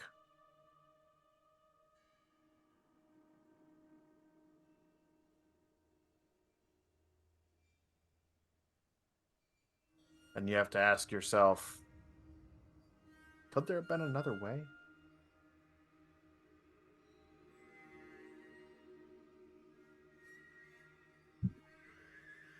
Probably could have. There's always a right and a wrong way to handle a situation. This one might have been a mix of the two, but 10-2, the odds are still with us for now, unfortunate as it is. And I just think about the fact that he had the picture of his family, so he's not alone, at least.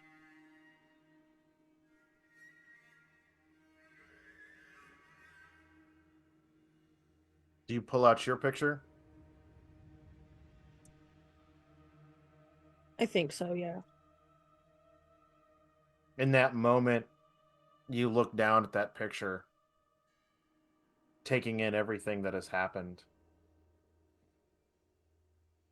And while you take in that long, deep breath, trying to stifle what tears are starting to form, looking down, you can't help but hear that voice. "Mom, if you can hear me, get to perdition."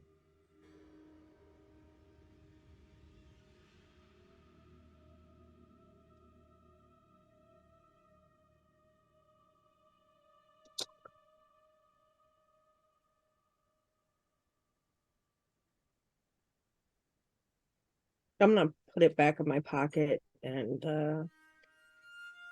go back to helping keep things off the side, things of the such. It's pretty raw. It feels raw because it's like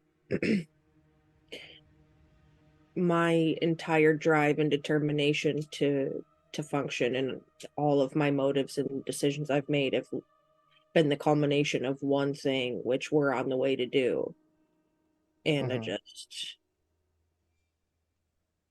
wondered if I made selfish decisions to meet the ends, my goals, not other places. All the shit we give Buchanan about being a seedy politician, and every move that I've made since the moment we left home has been to get to perdition, with or without whoever behind me. And I think it feels a little rough right now because it's like they didn't want to leave their home. They wanted to stay, but we needed to go for our own safety. Could we have stayed there and made things, managed things or such, given, in different situation, right? It's just like it's like that when you're overly stressed out and you just have the visions of what ifs, when your anxiety is just roaring through your head, and it's just like different short little clips playing through your mind, like, what if I would have done this, would we have done this, like the way for everybody to still be alive, sort of thing. And I also feel the sting of Samantha's hurt because she's been the closest to me through a lot of things, and like I'm headed to my own kid, but that's like my little sister sort of situation. And it's like she's hurting because of a decision I made too. So it's a lot of, did I make my decisions for am I the bad guy? Because an evil person always thinks that they're making their choices to meet the proper end goal, whatever their end goal is, right? When you think of alignment and such. They don't think that what they're doing is evil. The people that they kill or get killed in the way, or, you know, the people who they hurt or the backs they stab along the way, it's all a means to an end. And is that Dr. Ve Victus, is she an evil person for the way that she is thinking, right? Because it's all been a means to an end. Samantha, I need you to make a mobility check.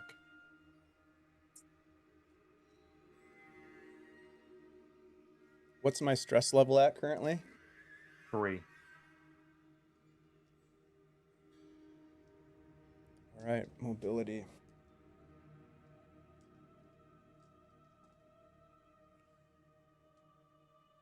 So the good news is that I got a 6 on one of the black dice, but the bad news is that I got a 1 on one of the stress dice. As you're driving, taking in that moment, Stephen hits one of the bodies that the larger truck ran over, and he loses control. Melissa is launched from her gunner's seat into the air as the truck rolls, and you manage to hang on to the truck, hang on to the seat as it begins to flip over end over end. McCready, looking in your rearview mirror, you see the Humvee hit this and launch and begin to flip and turn. Fuck, slam on the brakes. You slam on the brakes.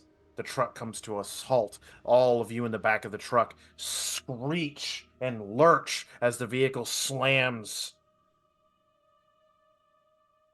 Samantha, you find yourself pinned by the truck as it is laying on top of you, this open-topped vehicle. Shit. She looks around to see if the kids are there.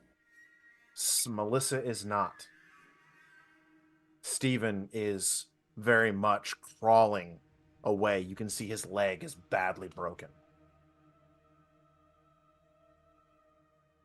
Shit. Ah! She tries to move and pull herself from the wreckage. You can't. The weight of the vehicle is crushing you. Coughs up some blood, spits it. Stephen just starts yelling for help. McCready, the vehicle slams on its brakes. You get out. You see Melissa getting tossed, but she stands up, kind of wearily looking around like you know the signs of a concussion. Charles bolts off of the back of the truck, immediately pushing his way through what walkers are coming up on either side, fighting his way through. The sounds of a shotgun going off can be heard, Samantha, as things are beginning to die around you. You hear the unmistakable sound. I need you to give me a endurance check at 3 stress. Okay. This is not where she shines in endurance and strength. Yep, no successes and another 1 on the stress die. Can push, right? He can push. How does that work again? What am I can push 1 extra die?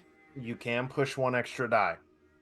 All right, so do I just re-roll 1 more? Do I re-roll all of the dice that didn't fail? No, you cannot re-roll your stress dice. Okay. But you can re-roll your core dice. Okay, and I'm gonna use you re-roll all your failures, right?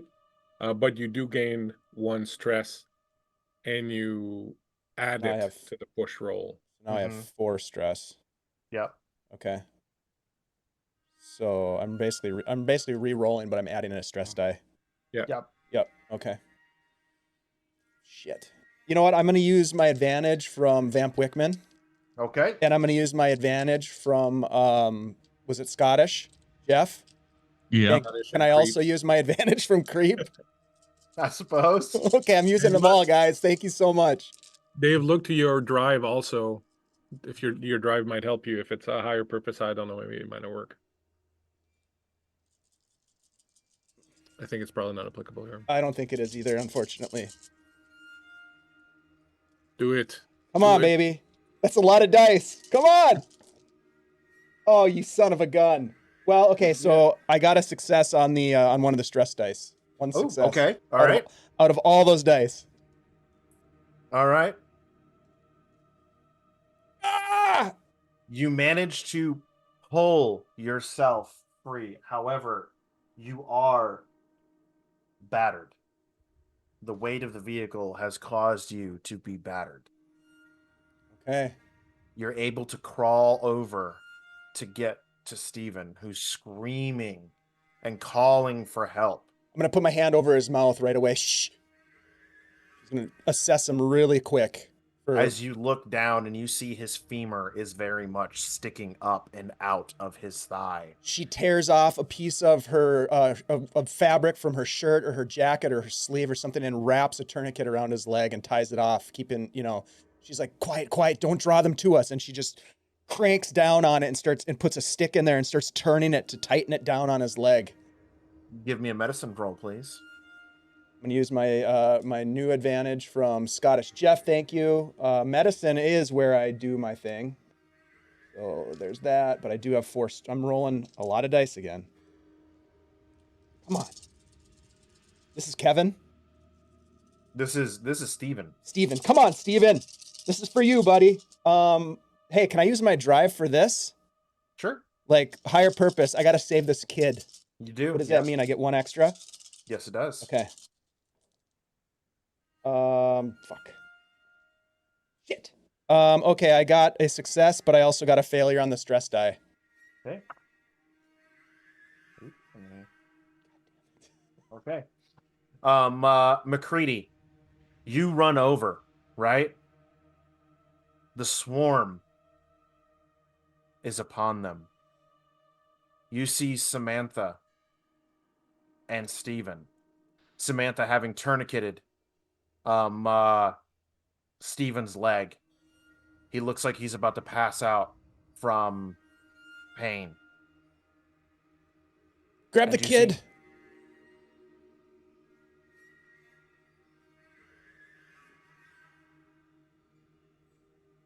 Sorry, was that me? Take the kid. Take the kid. What's the situation? Is Samantha? So Samantha's on the ground. She's gotten Steven tourniqueted, right? She's got him tourniqueted, right? The swarm is almost upon them. You have enough time to grab one. Samantha is yelling for you to grab Steven. I take a quick look. Is there someone else coming up behind me that I could hand a kid to? Charles is running over, but Charles has scooped up Melissa and gotten her back to the truck. Anybody else left in the truck? Victus is on the back of the truck. She has not declared. No, sorry, the vehicle that Samantha. No. Kurt, does Samantha know the severity of her own injuries from being pinned underneath the wreckage of this vehicle? Yes. And how bad is it for her? To her knowledge. You would need at least within 2 hours. You would need major medical assistance. Who's more likely to survive, her or she's sizing the shit up? Her or the kid, Steven? Honestly, either one. Okay. Fuck. McCready, take the kid. Take Steven. I think my back is broken. Can I tell that she's lying to me? She does not appear to be lying. The tone that she's giving sounds very much like a medical professional giving their best on the spot assessment. I'm going to grab the kid, pull him up. I'm going to reach down. I'm going to put a hand on someone's shoulder and say, take the grenade out. Can you do it? I can't. It's, yeah, right here. She pulls it out. Pull it out. Put it here under your arm. And pull the pin. And just keep that arm squeezed on it. You know something, McCready? My dad, Dwayne, you kind of remind me of him a little bit. He was an asshole too? He was an asshole, but he had a big heart. And he told me that one day I would be able to make a difference. You got to get these kids to perdition. You got to make my death mean something. I don't want to die for nothing. Please. We're going to get these kids there, and every kid we bring there is because of you. Now you squeeze that fucking spoon on that grenade. And when it's fucking time, you let it go. Go. Get out of here. Go. I got this. Tell Vay I love her. Tell Buchanan to piss off. Yeah. Squeeze her shoulder. We'll grab the kid. Come on. And I just, without looking back, gonna run back up towards the truck. You run back to the truck. And as you do, Samantha, the horde descends upon you. And you look up. And you see all these faces of death. All of these visages of forgotten, rotting death coming to claim you. But in that moment, it's as if the faces part and the bodies part. And you see Lewis extend his hand and put it on your shoulder. You don't have to run anymore. And then there's a white light that engulfs you. Kurt, if I may, I would also think that as she's looking up and she sees Lewis kind of reaching down, she also sees her father Dwayne, like with a loving and approving look upon his face, just kind of smiling and just saying, kind of mouthing to her, "Well done." As the light engulfs you, and a warm, welcoming darkness takes over. McCready, several hours down the road, the lights light up a sign in the middle of the night. Perdition, 5 miles. And that's where we're going to end this particular episode finale for this arc of The Walking Dead. It took us a while to get here, friends, but we got here. Well, to be Thank fair, you, everybody, for to be joining fair, us. some of us got here.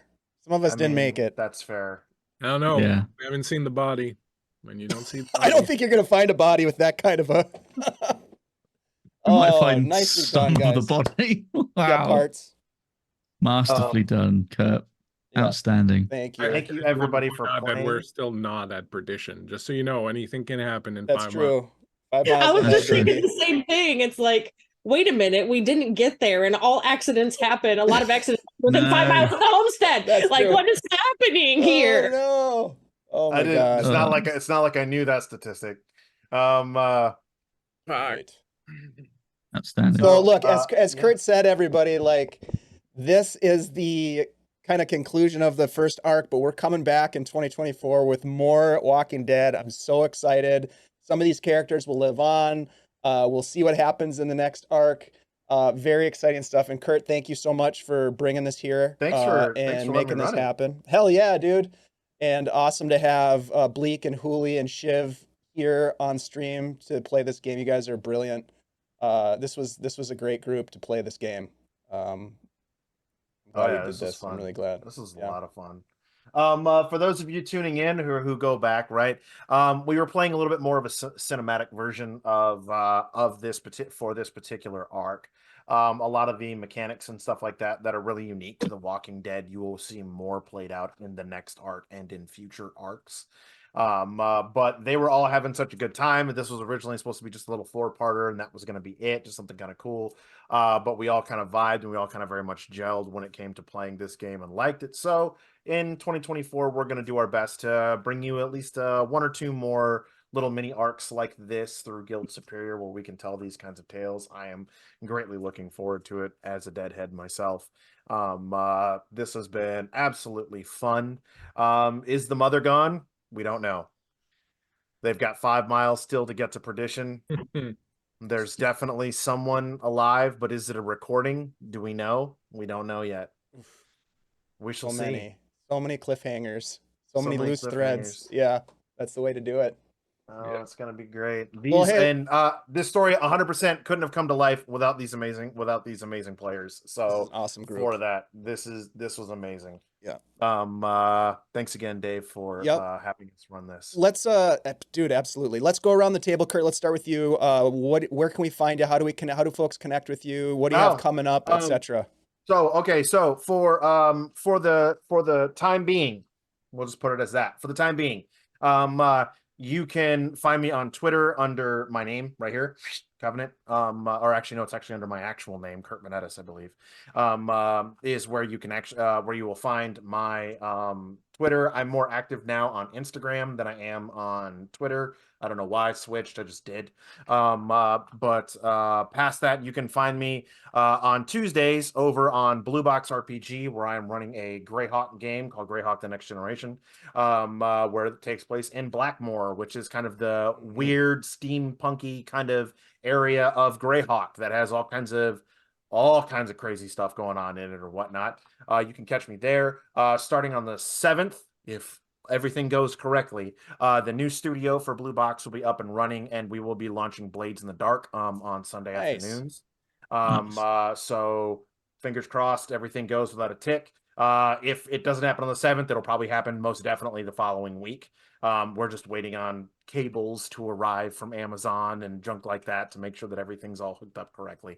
But past that, that is where you can find me. Also, Wednesdays, you can catch me on Blue Box as well for Lore Masters Arcanum. And then wherever else any of these wonderful friends that I have made in the virtual space allow me to run around in their sandboxes. Thank you so much, Kurt. Once again, brilliant game mastering, the perfect guy to run this type of game. So I'm glad you brought it, and you brought it all. So, as well as these other great people, let's go over to Bleak Season. Tell us what's up, Bleak. Yeah, hey everybody, Bleak Season. This is my last game for quite a while. I don't have anything coming up in the next few weeks. Personally, you can check out my new website, folkandmyth.com, where I'm going to be running some stuff in the new year. I did want to mention, however, that my good friend Lil Bones is making her online GM debut tonight over on the fantastic Darling Creepshows channel. It's going to be a messy ride. I was lucky enough to get a glimpse at what's going on behind there, and just the overlay alone that Creep made is going to give people nightmares for years. So check it out. It's at 9 p.m. Eastern on Darling Creepshows Twitch tonight. So I'll be there checking that out. I want to thank Dave for producing this. I want to thank Kurt for running this. It was fantastic. I look forward to doing more and hopefully meeting my daughter in the next thing. And Shiv, of course, always a great time. And Hooli, you make the best ex-wife a guy could ever have. But, we're not going to tell your husband that because, He knows. He knows. He knows that she makes the best ex-wife. Okay, exactly. enough. Yeah. He knows. Well, Awesome. she didn't take any of my stuff, so it's okay. But yeah, thank you very much. It was an amazing game, and I look forward to hopefully getting back into some of it. Awesome. Speaking of Hooli, let's go to Hooli. Hey friends, I am Hooli. I play games, run games, and produce games over at Heroes and Hooligans. I have my fingers in the pie a few other places, Guild Superior being one of them. The next show you will find me at is here on the 4th at Guild Superior for Mork Borg. Hell yeah. So, and then you can find me other places, but that's my next thing doing. So come and hang out, and I'll be a noob. I'm noob AF. It is going to get wild. You're going to love it. It is your type of game, guaranteed. Mhm. It's No Hooli, doubt. myself, Andy G3D, Buns, and it's being run by Eric Nerdy Yogi. It's going to be absolutely fun. Excited about that, Hooli. Thank you so much. I Mhm. know what you're in store for. I Yes, know you what you're do. in store for. Yeah. Ah. Yeah, it's going to be fun. And then let's jump over to Shiv from across the pond. Yes. Hey. Hello. Yes, hello. I am Shiv. You can find me everywhere at IOShiv across all the social medias. And I am currently being your TTRPG Ronin, just turning up in games I'm invited to wherever I go. And then I put my pack on and wander the roads again until I find another one. But you'll see me here again in February where we're going to do some fun stuff for a 4-part wait. series I've got planned. So that's going to be Can't wait. awesome. Yeah, So it's check gonna be out really that. good. Great cast coming up for that too. And plus, Shiv, I'm just gonna go ahead and say it. We're gonna be bringing the Seeds of Destruction crew back for a part yes. 2. We haven't Yes, put it yes, on the yes. calendar yet, but it's coming, baby, and that's gonna be Yep. fun. That's gonna be that was a fun one, so we'll revisit that as well. Yeah. So many great characters in that game. You guys know me. I'm Dave. I hang out here and play games and produce games and all that good stuff. We do have some fun stuff going on in our Discord if folks want to connect and get involved. We're doing a Discord-based Shadow Dark RPG game that's been going fantastically. A lot of fun people playing. It's kind of a West Marches style approach to gaming, so it's pretty low commitment, 2-hour sessions, very fun, a lot of action. So come on over and check it out. If you want to get involved with that, hit me up. I'm over there. Mostly, I'm not spending as much time on social media, but you can definitely find me in the Discord. And we've got a lot of fun stuff coming up in the new year. So have a blessed and happy new. Why did I say blessed? Whatever. Have a blessed and happy new year. Is that what people say? I don't know. Sure. That's Happy what cool New Year, kids- bastards! You cool sons kids of are saying. bitches. We love you That's a guys. good one. Thank you That's a so good much one. for thank you so much for all the support. From the raids to the bits that helped to keep us. Well, it didn't really help to keep Samantha alive, but made it interesting. And the hype train and the gift subs and everything else, you guys, we really appreciate you supporting us because then we get to create more content, support other content creators like the folks that made the awesome music that you're about to hear, and other things. So thank you so much. We'll see you in 2024. We love you very much. We appreciate you all. See you soon.